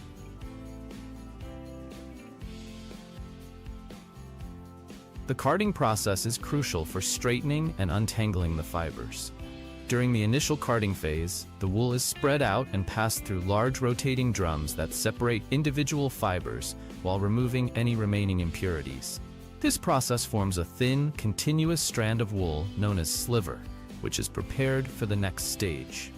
For high-quality wool, an additional combing process is performed to remove short fibers, producing a smoother, more uniform texture. The final product from this stage, known as top wool, consists of long, fine fibers that meet the highest standards for spinning. After carding, the wool is fed into spinning machines, where thousands of fibers are twisted together simultaneously to create yarn.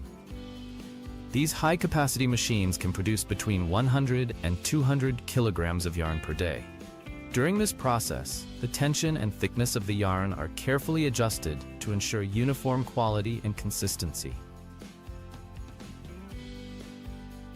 Once spun into yarn, the wool can be processed into textiles through two primary methods: weaving or knitting. In weaving, the yarn is fed into modern weaving machines, where it is interlaced in an automated process to form soft yet durable fabric. These machines can produce several meters to dozens of meters of fabric per minute. Alternatively, knitting can be performed by machines or by hand to create products such as sweaters, hats, and socks. This method offers versatility in design and texture, producing high-quality woolen garments that are warm and comfortable. But the mission of these gentle creatures of the pasture does not end here. Inside modern lamb processing plants, advanced machinery works in perfect harmony with skilled workers to produce premium lamb cuts, delivering exquisite flavors to connoisseurs around the world. Skilled workers use sharp knives to carefully separate the hide in difficult areas such as the legs. Automated cutting systems ensure uniformity and maintain quality across all portions. Afterward, the lamb cuts move to the packaging section, where each piece is securely sealed in protective packaging to maintain optimal freshness.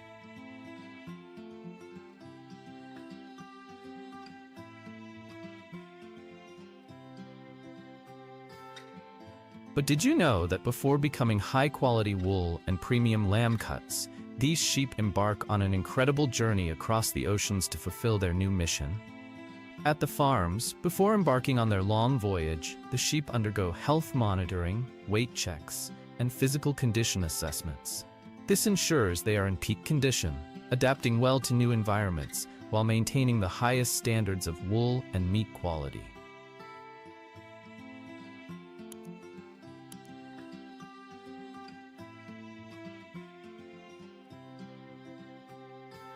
On the day of departure, the sheep are guided through designated corridors onto specialized multi-tiered livestock transport trucks, an important innovation in modern livestock transportation. These trucks are designed to maximize space efficiency while ensuring the safety and well-being of the animals throughout the journey. Each truck consists of 2 to 4 tiers, with each tier capable of holding up to 150 sheep, bringing the total load to over 20 tons per trip.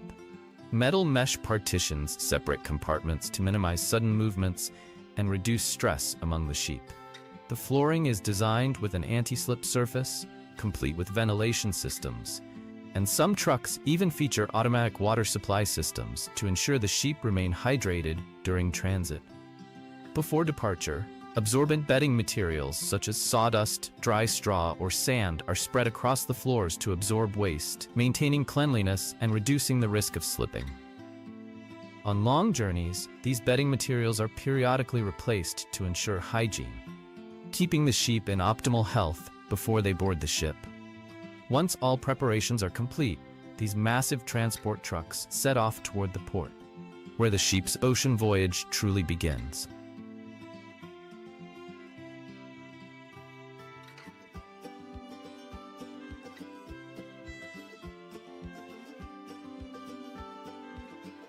At the port, the sheep are guided onto the ship via a specially designed ramp system that facilitates smooth and safe boarding. These enormous livestock transport vessels feature 5 to 7 decks with a total capacity of up to 70,000 sheep per voyage.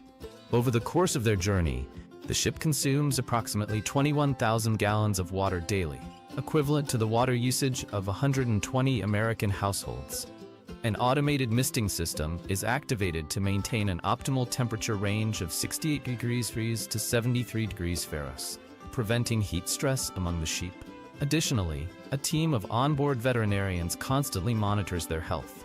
If signs of stress, dehydration, or illness are detected, affected sheep are moved to designated care areas for recovery before continuing their journey. Every day, the flock consumes over 12 tons of feed, enough to fill a heavy-duty truck. The feed is formulated to strict standards, ensuring the sheep remain in peak condition upon arrival at their destination.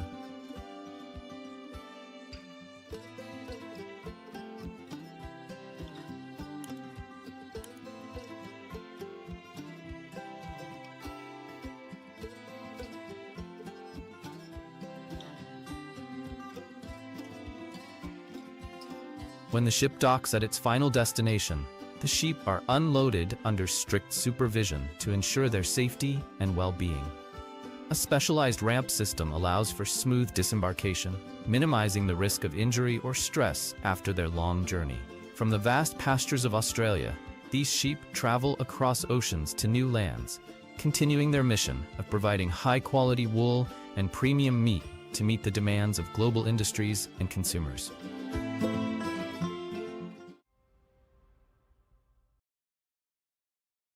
Of the 700,000 tons of flax fiber produced annually, Europe accounts for 85% of the world's high-quality output. France leads in volume, Belgium is renowned for its refined processing techniques, and the Netherlands stands out with its modern, sustainable cultivation systems. Each year, Europe's linen industry generates around 1.6 billion, playing a pivotal role in the global high-end textile value chain.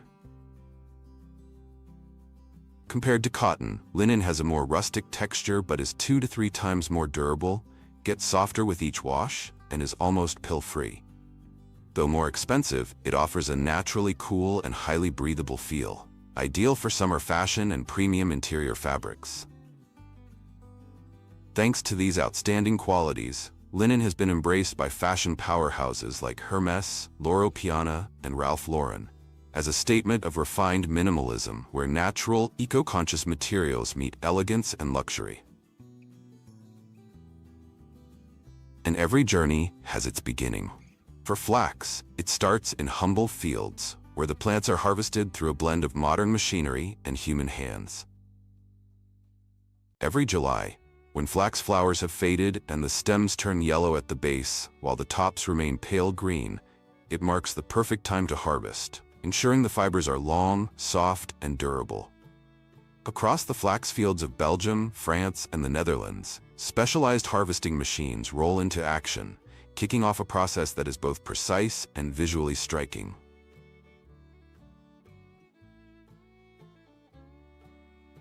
Unlike crops like wheat or corn, which can be cut at the stem, flax must be pulled out by the roots to preserve the full fiber length. To do this, the industry uses specially designed flax harvesters, equipped with rotating clamps and root-lifting conveyor systems. As the machines move forward, 2 large rotary clamps continuously grip the rows of flax and pull them upward. The 1-meter-long stems are kept perfectly straight as they move onto conveyors running along the length of the machine. There, the stalks are laid side by side into neat, even rows and gently placed back onto the field. Within minutes, golden-green ribbons of flax are spread across the ground with precision, ready for natural drying.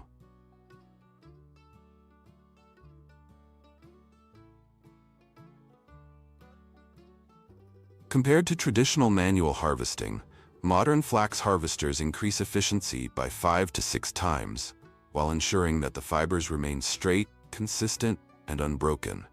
An essential requirement for the high-end linen industry, where every centimeter of fiber is closely monitored. During the process, flax seeds are also separated. The flower heads containing the seeds are suctioned through a system of tubes transferred into a separation chamber and then deposited into bins attached to the machine. These seeds are later used for fertilizer, animal feed, or industrial recycling, while the flax stalks remain in the field to dry. This drying phase allows the natural pectin to break down, making it easier to separate the fibers during the next stage of processing. After 2 to 4 weeks, the flax stalks have reached the ideal level of dryness. At this stage, flax baling machines take over to complete the harvest. These machines are specially designed to handle the light, long, and delicate nature of dried flax stems. At the front, 2 spiral-shaped pickup arms continuously gather and guide the rows of dried flax toward the center of the machine, feeding them into the central compression system. Inside the chamber, rollers and belts rotate in unison, generating strong pressure to tightly compress the flax into large cylindrical bales, each with a diameter of up to 1.4 meters and an average weight of 250 to 300 kilograms. Once a bale reaches its optimal size, the locking mechanism automatically releases, pushing the bale out the rear of the machine and leaving behind a line of flax wheels, neatly spread across the field. On average, a single machine can produce 25 to 30 flax bales per hour, depending on field conditions and material density.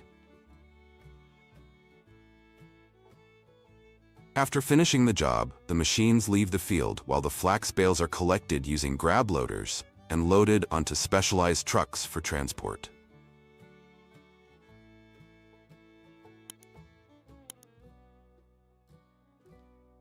But that's not the only mission of flax. This versatile plant is also cultivated specifically for its seeds, which are harvested to produce a premium edible oil containing up to 7 times more omega-3 than soybean oil. Unlike flax grown for fiber, seed flax must be harvested when the plants are fully mature and have turned brown. At this stage, the seeds have reached peak oil content. Their shells have hardened, and the nutrients inside are at optimal levels for oil extraction. Specialized harvesting machines, similar to those used for wheat, are deployed across flax fields to carry out this task. These machines are equipped with onboard grain tanks, allowing for fast, convenient, and efficient seed collection and transport. As the machines move along the flax rows, sharp blades cut the stalks close to the ground, or sometimes uproot the entire plant. The harvested material is fed into a threshing chamber, where a system of crushing and screening separates the seeds from the stems. The seeds are then conveyed via an internal belt system into a large onboard storage tank, while the remaining stems and husks are expelled out the back, forming an organic mulch that helps enrich the soil. These modern harvesters feature high-capacity tanks that reduce the need for frequent unloading, optimizing efficiency for large-scale operations. Their smart design ensures high yields while preserving the quality of the seeds for the next stage of processing.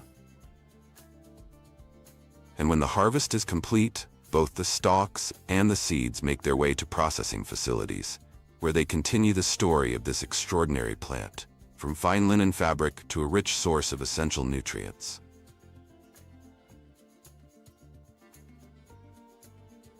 Now, let's dive into the process of making the oil hailed as the omega-3 king of the food world, flaxseed oil. As soon as the flax seeds arrive at the processing facility, they are sent through a cleaning line. Here, the seeds are screened, dehulled, and separated from dust, debris, and empty shells. Next, they are passed through a grinding system to break the outer husk, making the oil extraction process smoother and more efficient.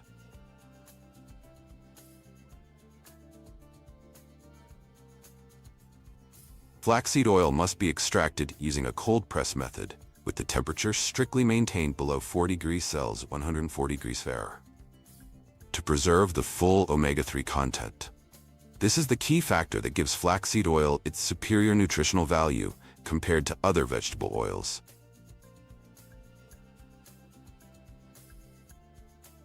After pressing, the crude oil is further filtered to remove fine particles and impurities before being bottled in dark glass containers to reduce oxidation. This is crucial because flaxseed oil is highly sensitive to light and air. Improper storage can cause it to lose nutrients and develop off flavors.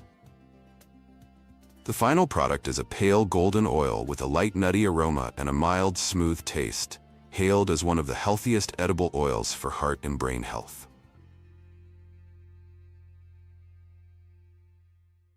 Now we return to the most anticipated part, the journey of transforming coarse, dry flax stalks into premium linen fabric, the very material that has defined the prestige of the global sustainable textile industry. Upon arrival at the factory, the dry flax bales are delivered to the receiving area. Here, workers conduct an initial assessment of moisture content, fiber length, and remove any bales that fail to meet quality standards before proceeding to the next stage. Once the inspection is complete, the bales are sent into the preliminary separation system, where they are unwrapped and loosened. A conveyor belt feeds the flax bundles into the spreading machine, where spiral gears and high-speed rollers work together to continuously tease apart, untangle, and evenly distribute the dry stalks into flat layers. This mechanism breaks up the naturally compact structure of the bundled flax, creating ideal conditions for the fiber separation stages that follow. At the same time, larger impurities, such as roots and woody fragments, are filtered out right from the start.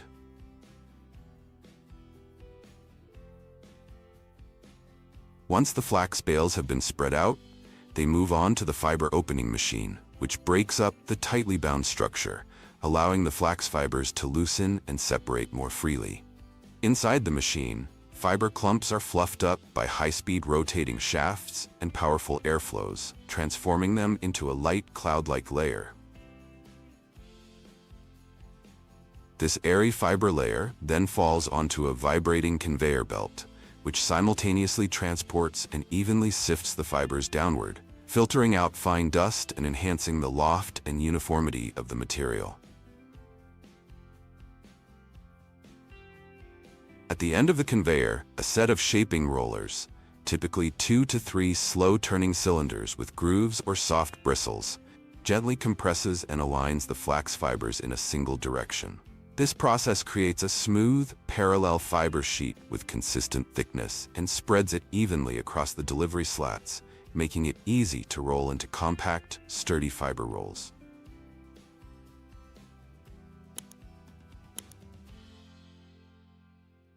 After being rolled up, the raw flax fibers are stored and later transported to weaving mills, the next stop on their journey to becoming finished linen fabric. Upon arrival at the weaving mill, the raw flax fiber rolls are sent to the combing area, where the fiber bundles are further disentangled and refined. Here, the combing machine features multiple rotating rollers embedded with fine metal pins or brushes.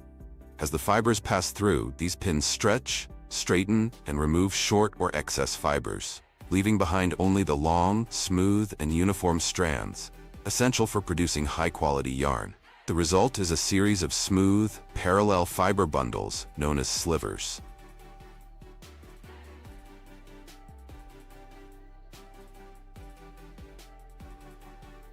The slivers are then fed into a parallel drawing machine, where they are combined and stretched repeatedly to ensure consistent length and density.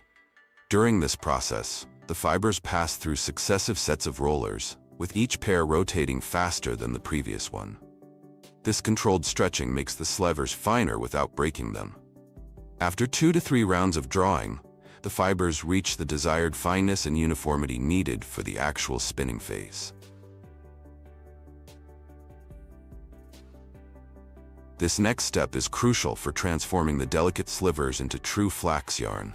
Inside the spinning machine, each sliver is passed through a system of rollers and spindles that simultaneously stretch and twist the fibers. The level of twist is carefully adjusted depending on the desired yarn type.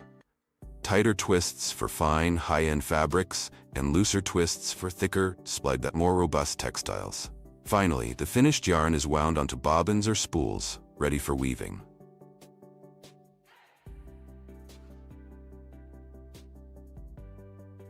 Depending on the product design, the flax yarn may be dyed before weaving. In the dyeing room, yarn spools are placed into rotary dyeing vats, where dye solutions are circulated and thoroughly absorbed into each fiber. This process requires precise control of temperature, pH, and timing to ensure even, long-lasting color that won't fade after washing. Once the flax yarn is fully prepared, it moves on to the weaving machines, where the actual construction of fabric begins. Warp threads are aligned parallel and stretched tightly across the loom, while weft threads are inserted back and forth using a shuttle, needle, or airjet system, depending on the type of loom. With each weave, the loom lifts and lowers the warp threads in a programmed sequence to form patterns, while the reed beats the weft into place, producing a strong, cohesive fabric. Modern weaving speeds can reach 500 to 800 picks per minute, generating dozens of meters of fabric every hour. After weaving, the linen fabric is inspected for defects, then rolled and sent to finishing stages such as washing, softening, drying, cutting, pressing, and packaging, ready for the market.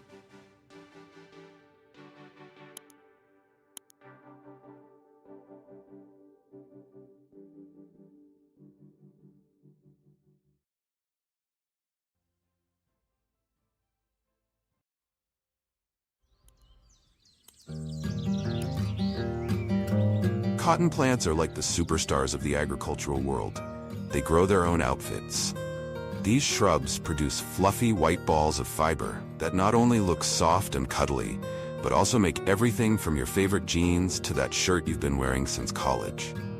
Native to warm regions, cotton thrives in sunny fields, soaking up the heat like it's on a permanent vacation. With roots that dig deep into the soil and leaves that fan out like tiny umbrellas, the cotton plant is as hardworking as it is stylish.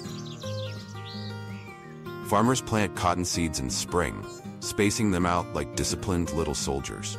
Over the next 6 months, the plants grow into knee-high bushes, their leaves soaking in sunlight like mini solar panels. With regular irrigation, fertilization, and pest control, the plants mature and begin to produce their prized fluffy bolls.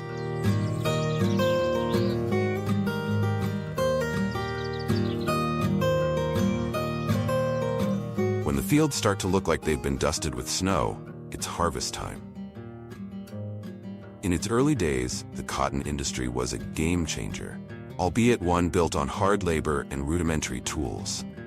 Long before mechanical harvesters roared across fields, cotton was painstakingly picked by hand, often by enslaved workers in the southern United States. The invention of the cotton gin by Eli Whitney in 1793 marked a pivotal moment, turning cotton into a profitable crop almost overnight. Globally, the demand for cotton skyrocketed during the Industrial Revolution, with textile mills in Britain and beyond spinning the fibers into fabric, cementing cotton's role as the lifeblood of the early modern economy. From humble, labor-intensive beginnings, the cotton industry laid the foundation for industrialization and global trade, proving that even the fluffiest of plants can shape history. Harvesting cotton in the United States isn't just a farming activity. It's a spectacle of modern technology, skill, and logistical coordination. With millions of acres of cotton fields spread across states like Texas, Georgia, and Mississippi, farmers rely on both manual labor and cutting-edge machinery to get the job done.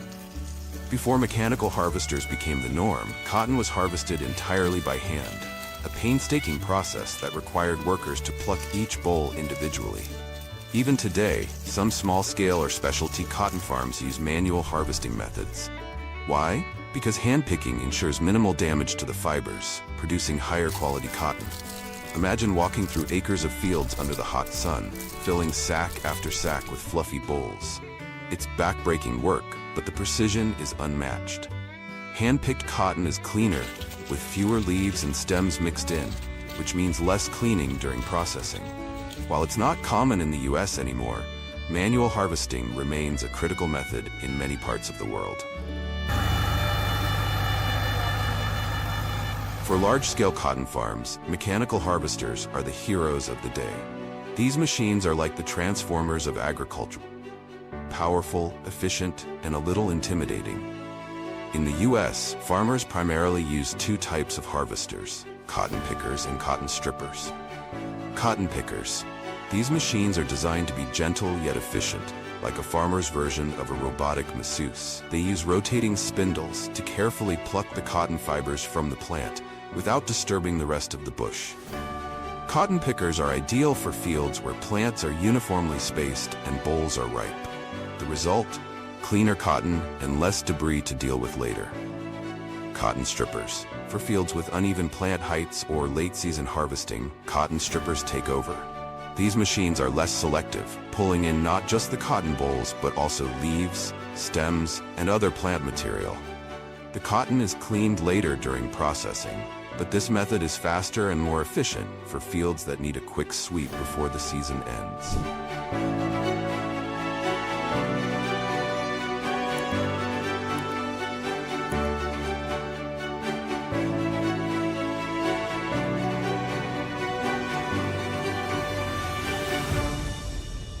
The adoption of modern machinery in cotton harvesting has revolutionized the industry, offering efficiency, cost savings, and improved quality. Machines like cotton pickers and strippers significantly reduce the time and labor required to harvest large fields, allowing farmers to manage thousands of acres quickly and effectively. This speed is especially crucial during peak harvest seasons, when delays could lead to crop damage from weather changes. Additionally, high-tech harvesters are designed to minimize cotton waste and ensure cleaner bolls, reducing the need for extensive processing later. Advanced features, such as GPS and precision farming technology, enable farmers to optimize harvesting patterns, saving fuel and lowering overall costs. Beyond efficiency, the use of machinery also addresses labor shortages, a common challenge in agriculture.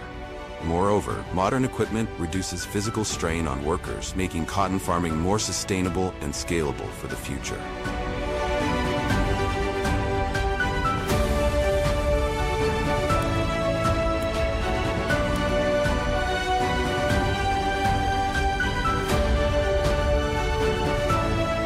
Once the cotton is harvested, it's compressed into giant bales weighing about 500 pounds each. These bales are wrapped in weather-resistant coverings and tagged with unique identifiers. This step is crucial for tracking the cotton's journey from the farm to the gin. Imagine a giant marshmallow being tagged and shipped. That's basically what these bales look like. The bales are then transported to nearby cotton gins, where the next phase of the cotton's transformation begins.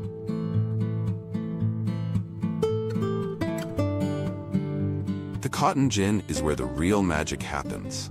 This ingenious machine, invented by Eli Whitney in 1793, revolutionized the cotton industry by automating the tedious process of separating fibers from seeds.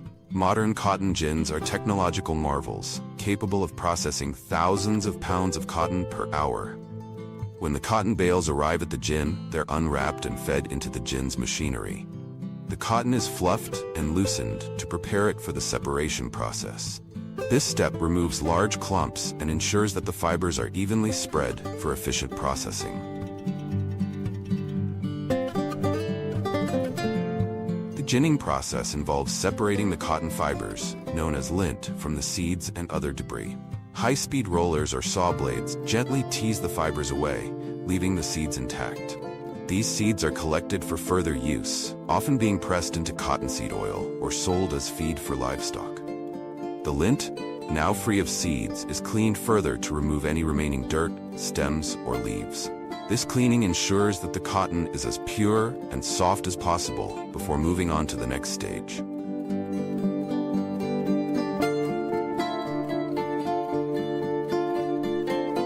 Once cleaned, the cotton lint is compressed into dense bales weighing about 480 pounds each. These bales are wrapped, labeled, and shipped to textile mills, where they'll be spun into thread and woven into fabric. Each bale is tracked to ensure quality control and traceability, making sure the cotton's journey is as smooth as its fibers.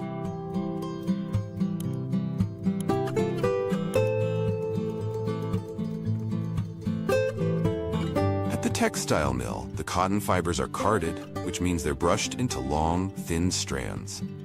These strands are then spun into thread using high-speed spinning machines. The thread can be dyed, woven, or knitted into fabrics for clothing, home goods, and even industrial uses. The transformation from fluffy field fibers to finished fabric is nothing short of extraordinary. Starting as fluffy bolls in the field, cotton is harvested, cleaned, and spun into threads that weave the fabric of everyday life. These threads are dyed, shaped, and stitched into everything from soft t-shirts to durable jeans, cozy sheets, and even medical supplies. Along the way, cotton fibers undergo transformations that highlight their versatility and strength. By the time it reaches store shelves, cotton has traveled from farm to factory, carrying with it the effort of countless hands and the innovation of modern technology.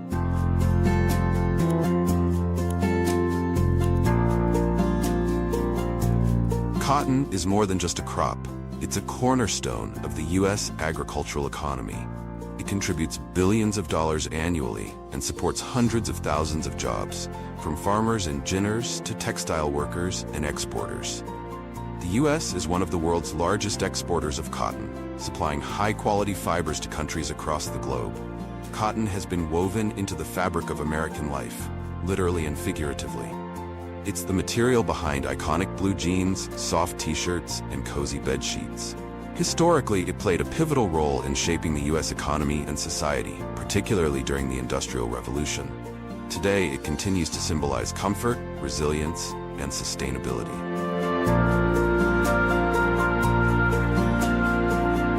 From the sun-drenched fields of the American South to the high-tech gins and textile mills, the journey of 3.6 million tons of cotton is a testament to human ingenuity, dedication, and the enduring appeal of this fluffy crop. Whether it's a soft t-shirt, a sturdy pair of jeans, or even a dollar bill, cotton touches every corner of our lives. So the next time you wrap yourself in a cozy cotton blanket or slip into your favorite shirt, take a moment to appreciate the journey of those fibers. Behind every thread is a story of hard work, innovation, and a little bit of fluff.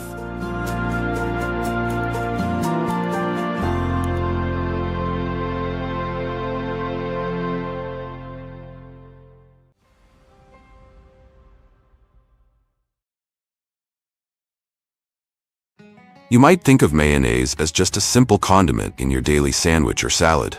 But in the global food industry, this creamy sauce is considered white gold, generating a staggering $14 billion in revenue each year. In the global condiment market, the U.S. holds the crown thanks to its massive production scale and advanced technology. Led by Hellmann's, the giant brand that commands 45% of the North American market. Every day, around 1.2 million bottles of mayonnaise are produced and shipped from Hellmann's factories, finding their way onto millions of dining tables worldwide. If Hellmann's is the king of the mainstream, familiar, easygoing, and everywhere, then Duke's is the choice for the few.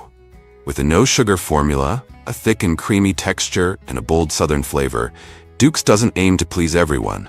It wins over those who value authenticity and demand precise control over every ingredient.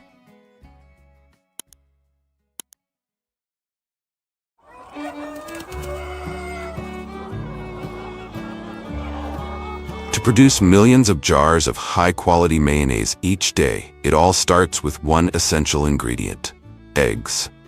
And that journey begins on the laying hen farms. There's a little-known fact. Egg quality doesn't depend solely on breed or nutrition. It also stems from the hen's comfort, living conditions, and stress levels. In modern farms, animal welfare is no longer a choice, it's a technical standard. Laying hens are raised in clean, well-ventilated housing systems, with natural lighting and fresh air circulation controlled automatically around the clock. Their diets are carefully tailored to each growth stage, rich in protein and balanced in minerals, to strengthen immunity and ensure consistent laying cycles.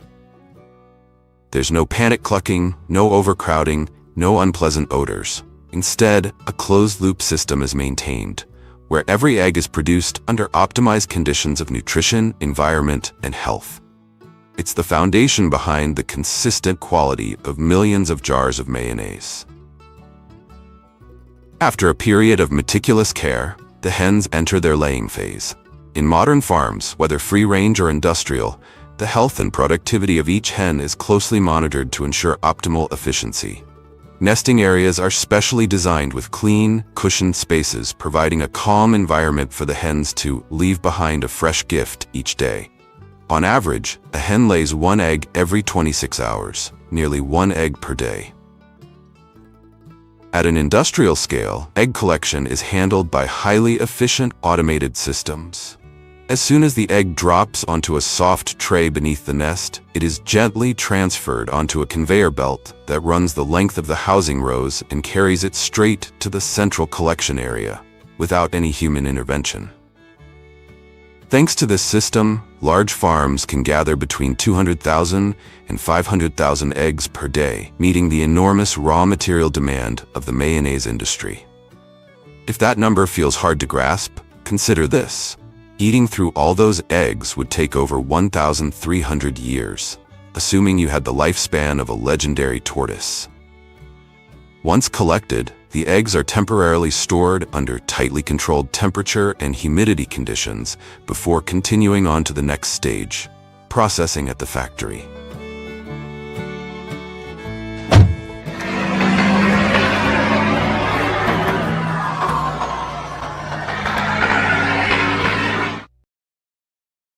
Mayonnaise is primarily made from egg yolks and vegetable oil. Therefore, handling the eggs properly before they enter the production line is a critical step. As soon as the eggs arrive at the facility, they undergo a strict quality control process. Advanced LED candling systems and high-resolution image sensors are used to detect any defects such as hairline cracks, thin shells, fertilized eggs, or internal impurities. At the plant, more than 60,000 eggs can be inspected every hour, fully automated, with no manual handling required. Any egg that fails to meet the standards is immediately removed from the production line. Only those that pass strict criteria for shape, size, and safety are allowed to proceed.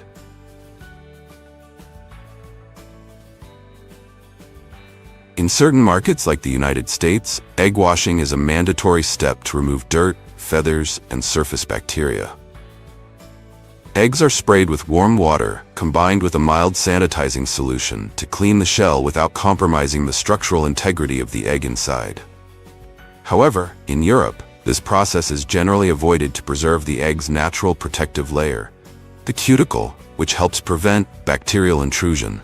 Instead, strict hygiene standards are enforced throughout the production and storage process to maintain cleanliness without stripping away this natural barrier. After washing, the eggs are sorted using an automated weighing system. Each egg is weighed and categorized into standard size classes, such as S, M, L, or XL. This classification ensures consistency in egg size across production batches, helping maintain stable, predictable quality in the mayonnaise manufacturing process. Next, the eggs are transferred to a specialized separator to extract the yolks, the key ingredient in mayonnaise, as they contain lecithin, a natural emulsifier that allows oil and water to blend smoothly. The machine operates based on physical separation principles such as centrifugal force, gravity, or rolling mechanisms, starting with a gentle cracking of the shell to avoid breaking the yolk. Compared to manual labor, modern separation machines are 10 to 20 times more efficient, capable of processing thousands of eggs per hour. These systems not only save time but also ensure that the extracted yolks are pure, hygienic, and ideal for high-quality mayonnaise production. The yolk is then separated from the white and shell through dedicated chambers. The system operates at speeds of up to 60,000 eggs per hour, yet the yolk breakage rate remains below 2%. After separation, the liquid yolk is passed through a low-pressure microfiltration system to remove any remaining impurities or shell fragments. It then undergoes low-temperature pasteurization, around 60 to 65 degrees Celsius, a process gentle enough to eliminate harmful bacteria without denaturing lecithin. After processing and preparation, the products are packed into specialized containers, stored under strict conditions, and transported to mayonnaise manufacturing facilities to be used as a key ingredient in the next stage of production. In addition to using liquid yolk, many factories also convert yolk into dried egg powder through spray drying or freeze drying methods. When rehydrated with water, this powder restores the emulsifying properties of fresh yolk, preserving the flavor and thickness of the mayonnaise. And now, let's dive into the mayonnaise production process, the part we've all been waiting for. This is where science, precision, and flavor come together to create one of the world's most iconic sauces.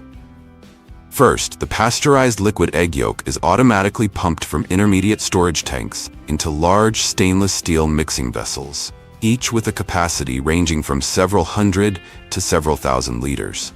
This closed-loop pumping system prevents external contamination and preserves the yolk's integrity, ensuring maximum purity and optimal emulsifying properties.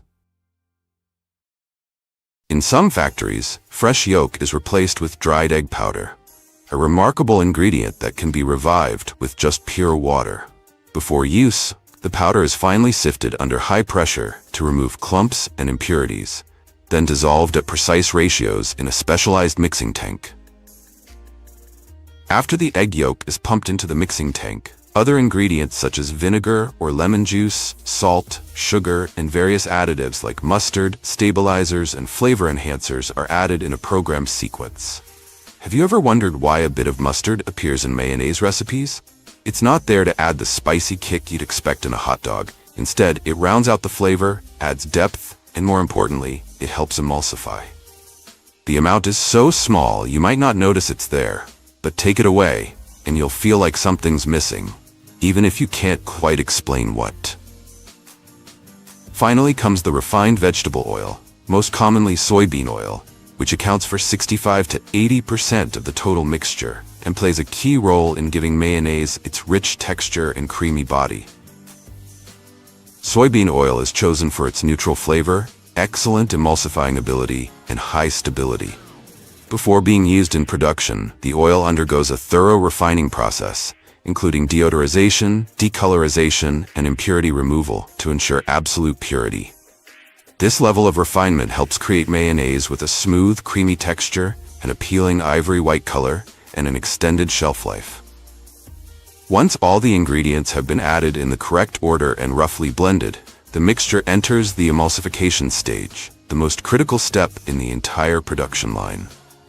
Here, high-speed mixing equipment, operating at up to 3,000 revolutions per minute, works continuously to disperse oil droplets evenly into the water phase. Egg yolk, naturally rich in lecithin, acts as a powerful emulsifier, stabilizing the structure of the mixture and preventing separation over time. In most modern systems, emulsification and homogenization happen at the same time, all inside one machine. As the high-speed mixer runs, it breaks down the oil into tiny droplets, that's homogenization, while the lecithin in the egg yolk wraps around those droplets and helps bind them with water. That's the emulsifying part. This combo gives the mayo its smooth, creamy texture and keeps it from separating over time.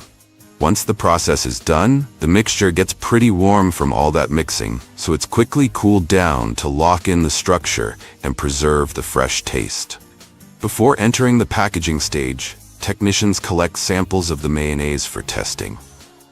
The product must pass strict evaluations for viscosity, pH, color, taste, and emulsion stability to ensure consistent quality and food safety. At the same time, microbiological tests are also carried out to detect and eliminate any risk of contamination.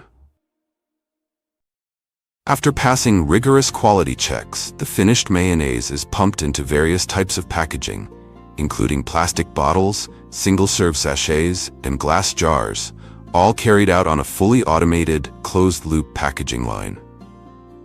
For jars and bottles, automated filling systems dispense the mayonnaise with milliliter-level precision.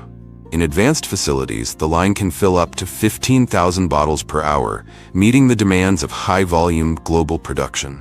Once filled, each unit moves to the capping station, where lids are sealed tightly with even mechanical force to ensure an airtight seal. Labels are then automatically applied, displaying full traceability and expiration details. From filling to final packaging, Every step takes place in a strictly controlled environment to ensure hygiene and precision, minimizing contamination risks and preserving product integrity until it reaches the consumer. For single-use sachets, the mayonnaise is dispensed and heat-sealed in a matter of milliseconds using high-speed sealing technology. The entire process from filling to sealing takes less than 1 second per unit. And from the very first egg to the final squeeze of sauce, every jar of mayonnaise is the result of cutting-edge technology, engineering precision, and meticulous care at every stage of production. However, that guilty feeling after the first spoonful is hard to avoid. Behind its smooth, rich, and creamy texture lies an energy bomb with nearly 100 calories per tablespoon, making mayonnaise one of those deceptively indulgent foods that can quickly lead to weight gain if you're not careful.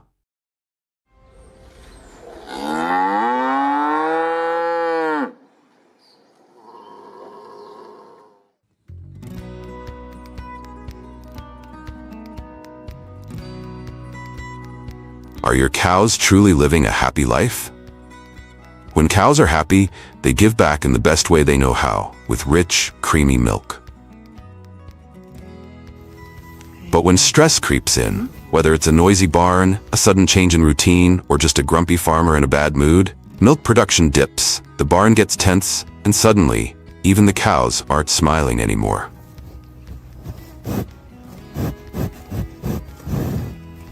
Modern dairy farming represents a true revolution, a dramatic leap from the traditional practices that sustained human civilization for over 8,000 years. And today, producing over 900 billion liters of milk each year is no longer the sole measure of success. That's why more and more farmers are returning to their roots, adopting pasture-based and organic dairy farming models. Instead of confining cows in enclosed industrial barns, these farms allow them to roam freely for 6 to 12 hours a day on wide-open pastures, living according to their natural biological rhythms. Each cow is milked only once or twice a day, usually in the morning and afternoon, and only when they are truly ready, producing cool, nutrient-rich milk at its best. These pasture-based and organic models are mainly concentrated in Europe, New Zealand, Australia, and certain U.S. states such as California, Oregon, and Vermont, where mild climates, abundant grasslands, and ethically minded consumers create the ideal conditions for sustainable dairy. Milk yields in these systems are lower, at just 15 to 25 liters per cow daily, but the milk is higher in quality, with more natural fats, omega-3s, and minimal residues.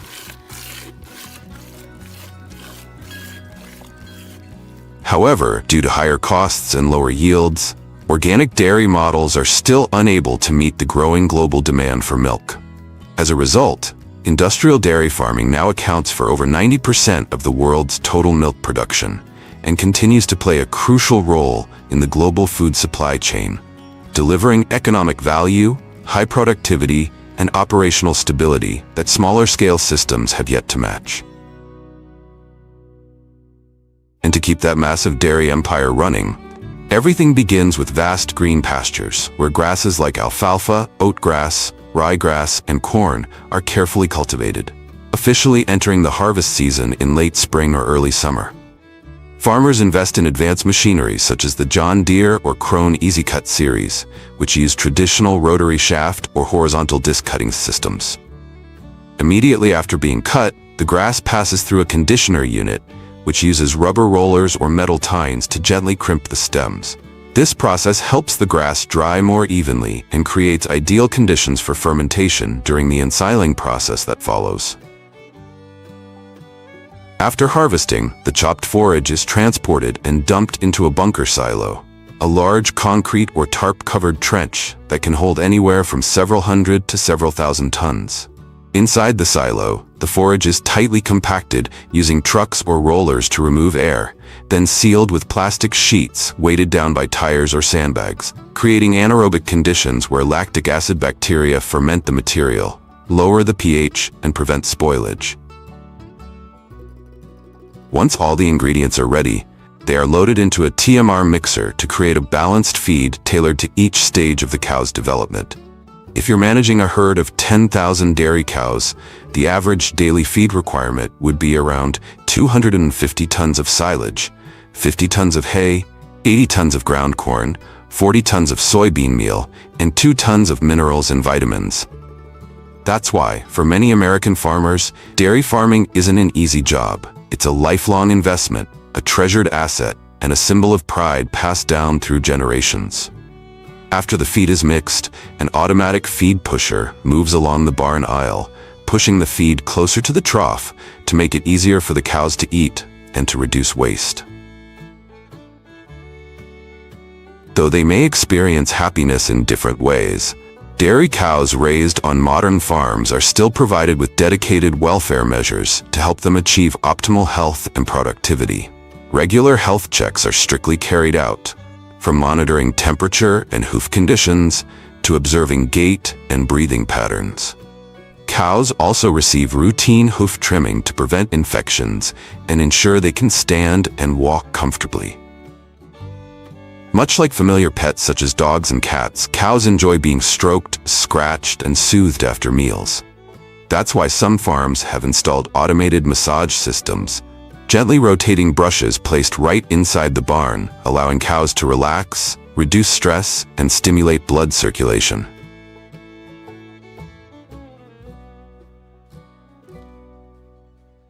After around 15 to 16 months, the cows reach maturity and take on a greater mission: to give birth to the next generation, ensuring that the flow of milk never stops.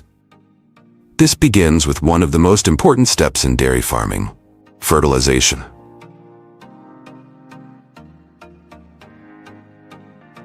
To better control breeding timing and optimize reproductive efficiency, most modern farms have adopted artificial insemination with the support of advanced technology. The exact timing of ovulation in dairy cows can now be pinpointed down to the hour, ensuring higher success rates and more efficient herd management. After 9 months of pregnancy, the mother cow gives birth to a calf. A sacred moment, but one that is far from easy. Calving can be quite challenging, especially for first-time mothers, and often requires direct assistance from the farmer to ensure the safety of both the cow and her newborn calf. But not all of these calves will get the chance to become mothers. After birth, male calves are typically separated from their mothers and sent to specialized facilities where they are raised for beef or veal production. Although some may be selected for breeding if they show good genetic traits. Meanwhile, female calves are usually kept on the farm and raised in individual pens, bottle-fed, and carefully monitored for nutrition and health on a daily basis, because these young heifers are considered the future milk machines of the farm. After giving birth, this is the golden moment when the mother cow officially enters her lactation phase, which typically lasts around 9 to 10 months. Before milking, the udder is carefully cleaned with warm water and a sanitizing solution, then dried with a soft towel, and each teat is briefly checked for any signs of infection or inflammation. This step is crucial. Not only does it ensure milk hygiene, but it also helps the cow feel relaxed and comfortable, making her more ready for the milking process. When it's time for milking, the mother cows are guided to an automated milking station where the process is smooth and stress-free. The automated milking system gently attaches to the udder, mimicking the natural sucking motion of a calf. Each cow can produce around 30 to 40 liters of milk per day, and that's why, at large farms, total daily production can exceed 50,000 liters, enough to fill a small swimming pool. The milk flows directly through a closed pipeline system into a stainless steel cooling tank, kept at 4 degrees Celsius to preserve freshness and prevent bacterial growth. And that's just one half of the cow's journey. Within just a few hours of being collected, the milk is transported in specialized insulated tankers to the processing plant, where the second half of its journey begins, transforming into fresh milk, butter, cheese, or meat for millions of families.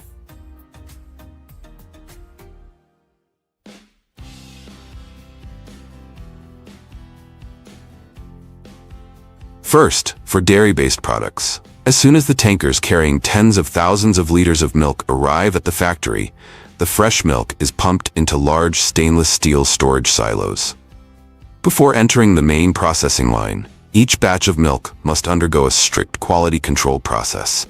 Samples are tested to measure fat content, protein levels, pH, and most importantly, to check for microbial contamination, antibiotic residues, and impurities. If a batch of milk fails to meet the required standards, it is immediately rejected and never enters the production line. To produce fresh milk or butter, the process always begins with an essential preliminary step: cream separation.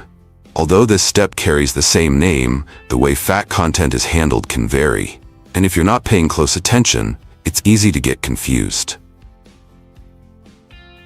In cow's milk, since the natural fat content can fluctuate, the milk is first pasteurized and then separated into cream and skim milk using a centrifuge, leaving the skim milk with a residual fat content of around 0.05% to 0.1%.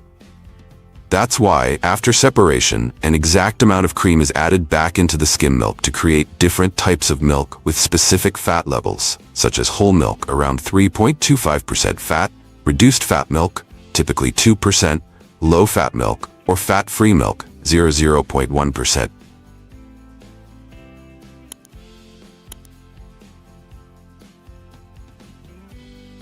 However, when cream is separated for butter production, the process is handled differently. The cream is kept in its natural liquid form, with a fat content ranging from 35% to 40%, and it becomes the key ingredient for churning those golden, smooth, and richly flavored blocks of butter we all know and love. The milk is then passed through a homogenizer, where large fat globules are broken down under high pressure and evenly dispersed throughout the liquid. This process prevents the milk from separating, preserves a smooth texture, and makes it easier to digest. To ensure safety, the milk is pasteurized once more before entering the packaging stage, where it is prepared for distribution to consumers. Meanwhile, the cream collected during the earlier separation stage is further processed to produce butter. Before moving on to the churning stage, the cream must be pasteurized to eliminate harmful bacteria while preserving its natural flavor. It is quickly heated to 72 degrees Celsius for 15 seconds, just enough to kill bacteria without affecting the fat or flavor, and then rapidly cooled to prepare for the butter churning process. Next, if cream separation is the foundation of milk production, then churning is the heart of the butter-making process. The cream is poured into an industrial butter churn and continuously agitated to break down the fat structure. At first, the cream gradually thickens, and then tiny butter granules begin to form and clump together into smooth, solid butter. The remaining liquid, known as buttermilk, is separated and collected for use in other products, such as baking goods, salad dressings, or cultured dairy drinks.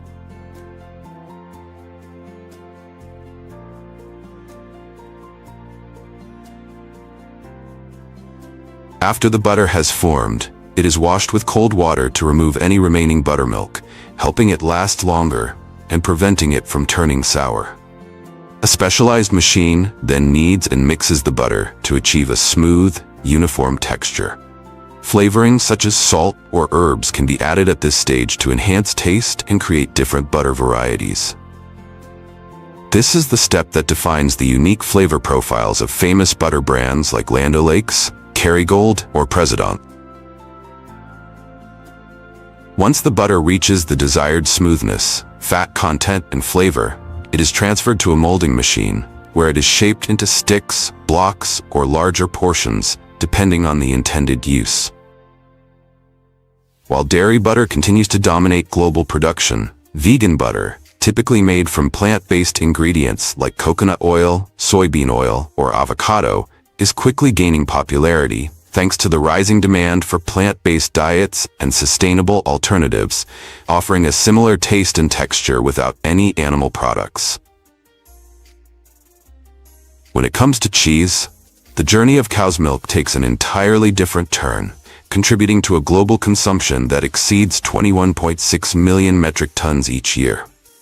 After the milk is pasteurized and stabilized, lactic acid bacteria are added. These beneficial microbes begin the fermentation process, converting lactose into lactic acid, creating the ideal environment for the milk to coagulate. Next, rennet enzyme is introduced, causing the milk proteins, primarily casein, to bond together and form a solid mass known as curd. In traditional cheesemaking, natural rennet is often used, extracted from the stomachs of young male calves that are not kept for dairy herds, and obtaining this enzyme requires the calf to be slaughtered at a very early age. In contrast, in large-scale modern production, where millions of tons of cheese are made each year, rennet is typically produced through biotechnology to reduce costs and ensure consistent quality. Once the milk has fully coagulated, large blades gently cut the curd into small cubes, allowing the whey, the liquid portion, to separate from the solids.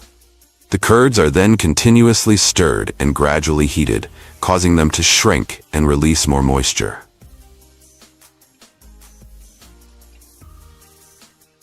The temperature and duration of this process play a crucial role in determining the cheese's texture, whether it ends up soft like mozzarella or firm like cheddar. Once the curd is firmed up, the liquid whey is separated. This byproduct serves as the raw material for producing whey protein, a widely used nutritional supplement in bodybuilding, sports nutrition, and medical diets. The remaining fresh cheese is placed into molds and pressed under high pressure to shape it and further expel excess moisture. The amount of pressure and pressing time directly influence the final moisture content of the cheese, a critical factor in distinguishing different cheese types. After pressing, the cheese is removed from the mold and enters the next essential stage, salting. Cheese can either be soaked in a brine bath or have salt rubbed directly onto its surface. Salt not only enhances flavor, but also helps regulate moisture, form the rind, and inhibit the growth of harmful bacteria. After salting, the cheese wheels are transferred to an aging room where temperature and humidity are carefully controlled. Depending on the type of cheese, the aging process can last anywhere from a few days to several years, and it is this stage that defines the cheese's richness, texture, and distinctive aroma. Have you ever wondered what happens when mother cows can no longer produce that sweet, nourishing stream of milk? They leave the farm, closing the chapter of milk and opening a new one, where every cut of meat continues the story of devotion and purpose. Before entering this final stage, thousands of dairy cows are given a period of rest, typically around 24 hours, after a long journey of transportation. While countries like India treat cows as sacred and focus primarily on dairy, others, like Japan and members of the European Union, are advancing strict animal welfare standards, proving that cow farming is as much about culture and values as it is about food. After the cow is restrained and comes into contact with the electrodes, an electric current of 1.5 to 2.5 amps is passed through the brain for about 3 seconds, rendering the animal unconscious instantly and ready for the next stage of the process. After the carcass has been suspended and the legs removed, the hide removal process officially begins, a critical step that requires seamless coordination between skilled workers and modern machinery. Once activated, a rotating drum gradually pulls the hide away from the carcass in a clean and even motion, without damaging the valuable meat underneath. The entire process is swift but demands high precision to ensure the quality of both the hide and the meat is preserved. Dairy cow hides are generally not used to produce high-end leather goods like handbags or dress shoes, as their fibers are looser and the hides are typically thinner and lower in quality compared to beef cattle hides. Instead, they are more commonly used for industrial purposes, such as making gloves, leather mats, or recycled leather materials. After the hide and internal organs are removed, the carcass undergoes a final inspection by the quality control team. If it meets all required standards, it is stamped with a health inspection mark or affixed with a certification label, confirming that the meat is safe and ready for commercial processing. The clean carcass is then transferred to a blast chilling room, where the temperature is maintained between 0 and 4 degrees Celsius.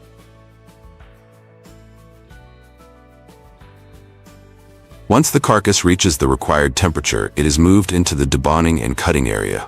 However, unlike premium beef breeds known for their rich marbling, tenderness, and juiciness when grilled, meat from older dairy cows tends to be tougher, leaner, and less visually appealing.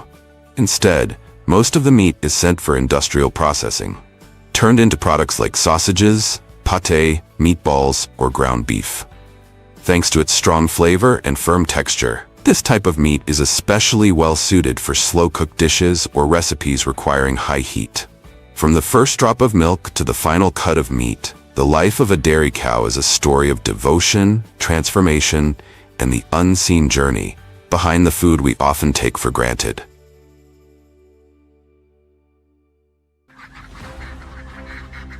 Did you know that over 1.1 billion ducks are raised around the world each year? An astonishing figure. 3 times the population of the United States. This remarkable journey begins with healthy flocks raised on large-scale farms, cared for meticulously and supported by state-of-the-art processing facilities. The result? Golden, nutrient-packed duck eggs and succulent, tender duck meat, boasting higher iron levels than industrial chicken and more omega-3s than salmon. Duck has earned its reputation as a nutritional labyrinth, highly prized by food connoisseurs worldwide. Today, join Agriculture Insight as we explore some of the world's most advanced duck meat and egg processing plants and unveil the secrets behind this vibrant and fast-growing industry.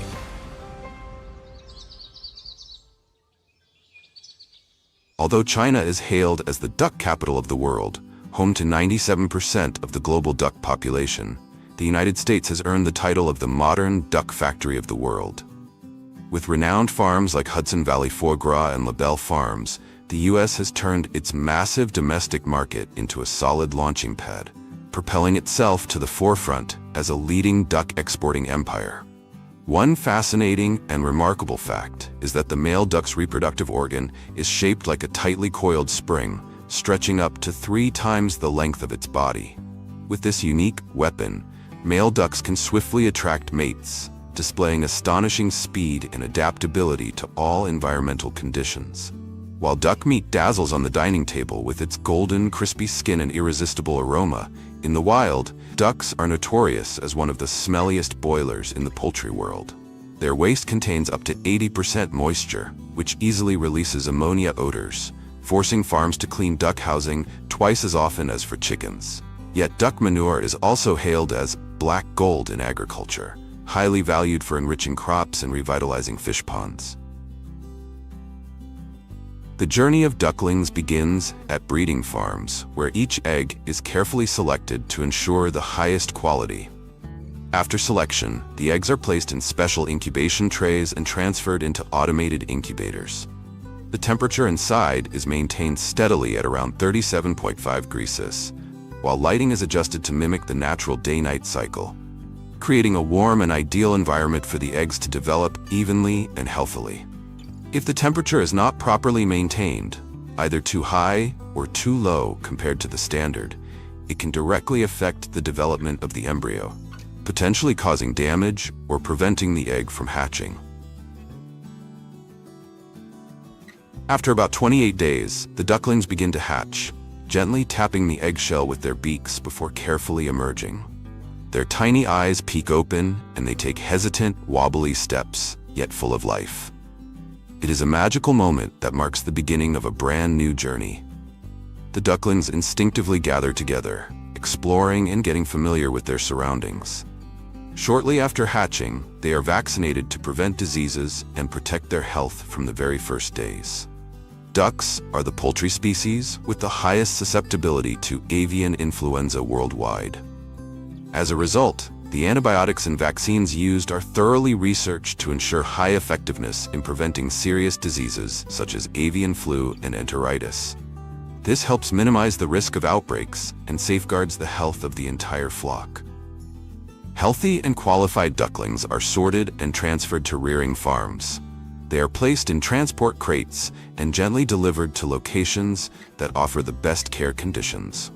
The ducklings may be transported by boat, gliding smoothly over the water, or by specialized vehicles to the farms, where they will continue to be cared for and nurtured to grow strong and healthy. Right after being safely transported from the breeding farm, the ducklings are warmly received by the farm owners and transferred to a specialized care area. As the boats gently dock, the ducklings are carefully moved into their dedicated care zones. Here, they are raised in a closely monitored environment to ensure optimal growth and well-being. At traditional farms, ducklings are released into spacious pens where they can roam freely and have easy access to food and water, creating a natural, comfortable environment that supports healthy development. Meanwhile, in modern farms, automated systems regulate their feed and water intake, saving time and minimizing human intervention. The ducklings are fed a specially formulated, nutrient-rich feed that provides all the essential vitamins and minerals. Compared to chicks, ducklings require higher levels of protein and energy. Their feed is also adjusted to support their digestive system, which is naturally adapted to a more water-oriented environment. They are introduced to water at an early age, allowing them to drink and learn to swim as they grow. This not only helps maintain their overall health, but also supports their digestion and lays the foundation for their full development throughout the growth process. After about 5 to 6 months of careful care, once the ducklings have fully matured, they are transferred to other farms for egg or meat production. Unlike other types of poultry, ducks have webbed feet and tend to move slowly, making them prone to slipping and falling when crowded.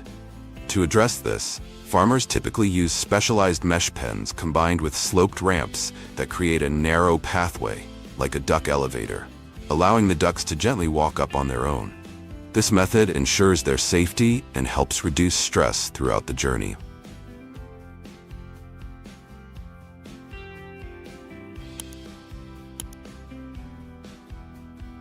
A mature female duck can produce 200 to 250 eggs per year, especially during the spring and summer seasons, providing an abundant and high-quality source of eggs for the market. However, unlike hens that diligently brood their eggs, ducks are known to be rather careless mothers. After laying, they often leave the nest immediately, showing little interest in nurturing their offspring, leaving the incubation entirely to humans. This carefree behavior requires farmers to be especially skillful in collecting and preserving the eggs to ensure their quality and safety. After duck eggs are collected, a portion is processed into salted duck eggs, a flavorful delicacy beloved by many. The process begins with thoroughly washing the eggs to remove all dirt and impurities from the shell. Each egg is then carefully inspected to select only the unfertilized ones, ensuring optimal quality for the final product. Next, artisans prepare a curing mud mixture, typically made from red clay, white salt, and water, stirred until smooth. Depending on the production scale, this step may be done by hand or with the help of machines. Once the mixture reaches the desired consistency, it is applied to the eggs, forming a thick, armor-like coating. This layer allows the salt and minerals to slowly penetrate the shell throughout the curing period. A single batch of this curing mud can coat about 150 eggs. After being coated in the curing mud, the eggs are placed in a warm, shaded environment, away from direct sunlight, and left to cure for about 30 to 40 days. This is the period when the eggs hibernate, slowly settling and absorbing the essence of the natural seasonings, allowing a magical transformation to occur within the yolk. Once the curing period is complete, the eggs are removed and carefully washed to clean off the layer of mud. Although the outer appearance of the eggs remains unchanged, this is when the most magical transformation is revealed. When cracked open, the yolk appears in a deep crimson hue, resembling precious gems, soft, translucent like jelly, and glowing with a pure, radiant beauty. After any remaining egg white is rinsed off, the yolks are neatly arranged on trays. A light mist of alcohol is then sprayed over them, not only for preservation, but also to enhance the unique flavor of the salted eggs. Finally, the salted egg yolks are carefully packed into storage bags or immediately used in iconic dishes such as mooncakes with salted egg yolk, salted egg fried rice, or salted egg custard buns. These dishes are elevated by the rich, savory, and creamy flavor of the yolks, adding depth and perfection to every bite. Salted duck eggs are not just a treasured ingredient in the kitchen, they are also an essential part of Asian culinary culture.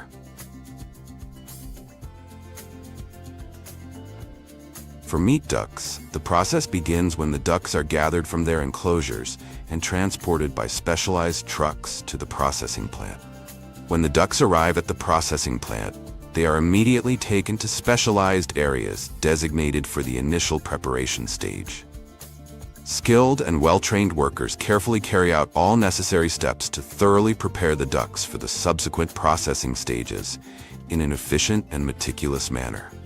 This preparation process includes important tasks such as precisely and carefully removing the internal organs to ensure the meat maintains optimal quality and meets the technical requirements for the following processing steps. At the same time, the entire outer surface of the ducks is thoroughly cleaned, completely removing dirt, impurities, or any unwanted materials adhering to the skin. All these steps are supported by modern automated production lines, specially designed to make the entire process faster, more accurate, and much more efficient compared to manual work. The application of advanced technology equipment not only shortens the time required to complete these tasks, but also enhances uniformity and guarantees absolute food hygiene and safety throughout the preparation process.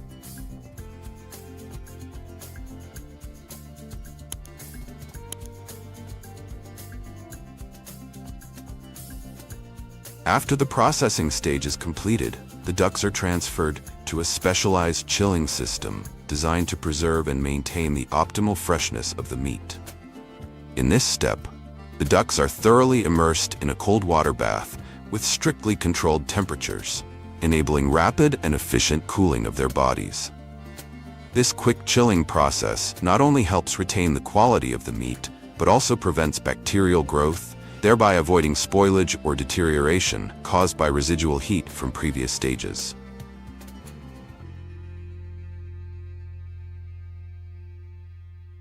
Immediately after the cold water immersion, the ducks are carefully removed and hung on specialized racks inside a chilling chamber. This chilling chamber is large-scale and highly efficient, capable of handling hundreds of ducks per hour, while ensuring uniform and effective cooling throughout the entire process. Hanging the ducks vertically allows cold air to circulate evenly around the meat surface and facilitates effective drainage, reducing excess moisture on the meat. This step is crucial to preserving the meat's original quality throughout subsequent processing stages, ultimately enhancing the final product's value when it reaches consumers. After being thoroughly chilled and sprayed with cool water to retain moisture, the ducks are carefully packaged to preserve their freshness and ensure safety throughout the transportation process to the next stages of processing. Next, the ducks are transported to specialized processing facilities, where the roast duck preparation officially begins. The ducks may either be fully immersed in a pot of boiling water, or hung on hooks while hot water is poured evenly over their bodies. This helps the skin become smooth, taut, and perfectly prepped to achieve that signature crispness after roasting. Notably, the boiling water isn't just plain. It's infused with natural herbs and spices such as mugwort leaves, lime leaves, and peppercorns, creating a subtle aroma that gently seeps into the skin. This step not only enhances the flavor, but also sets the stage for a deeply savory and aromatic marination process that follows. After the scalding process, the ducks are left to drain thoroughly before being placed into the roasting oven. The oven is set to a high temperature, and the ducks are roasted for about 30 to 40 minutes. This allows the skin to become golden and crispy, while the meat inside remains juicy and tender. Once the duck is fully cooked, it is chopped into bite-sized pieces. The crispy skin and the tender, juicy meat inside offer a rich and savory flavor. The hot, freshly roasted duck pieces are arranged on a plate, ready to be served. With its bold flavor, crispy and flavorful skin, and naturally sweet, tender meat, roast duck is the perfect dish for festive gatherings or cozy family meals.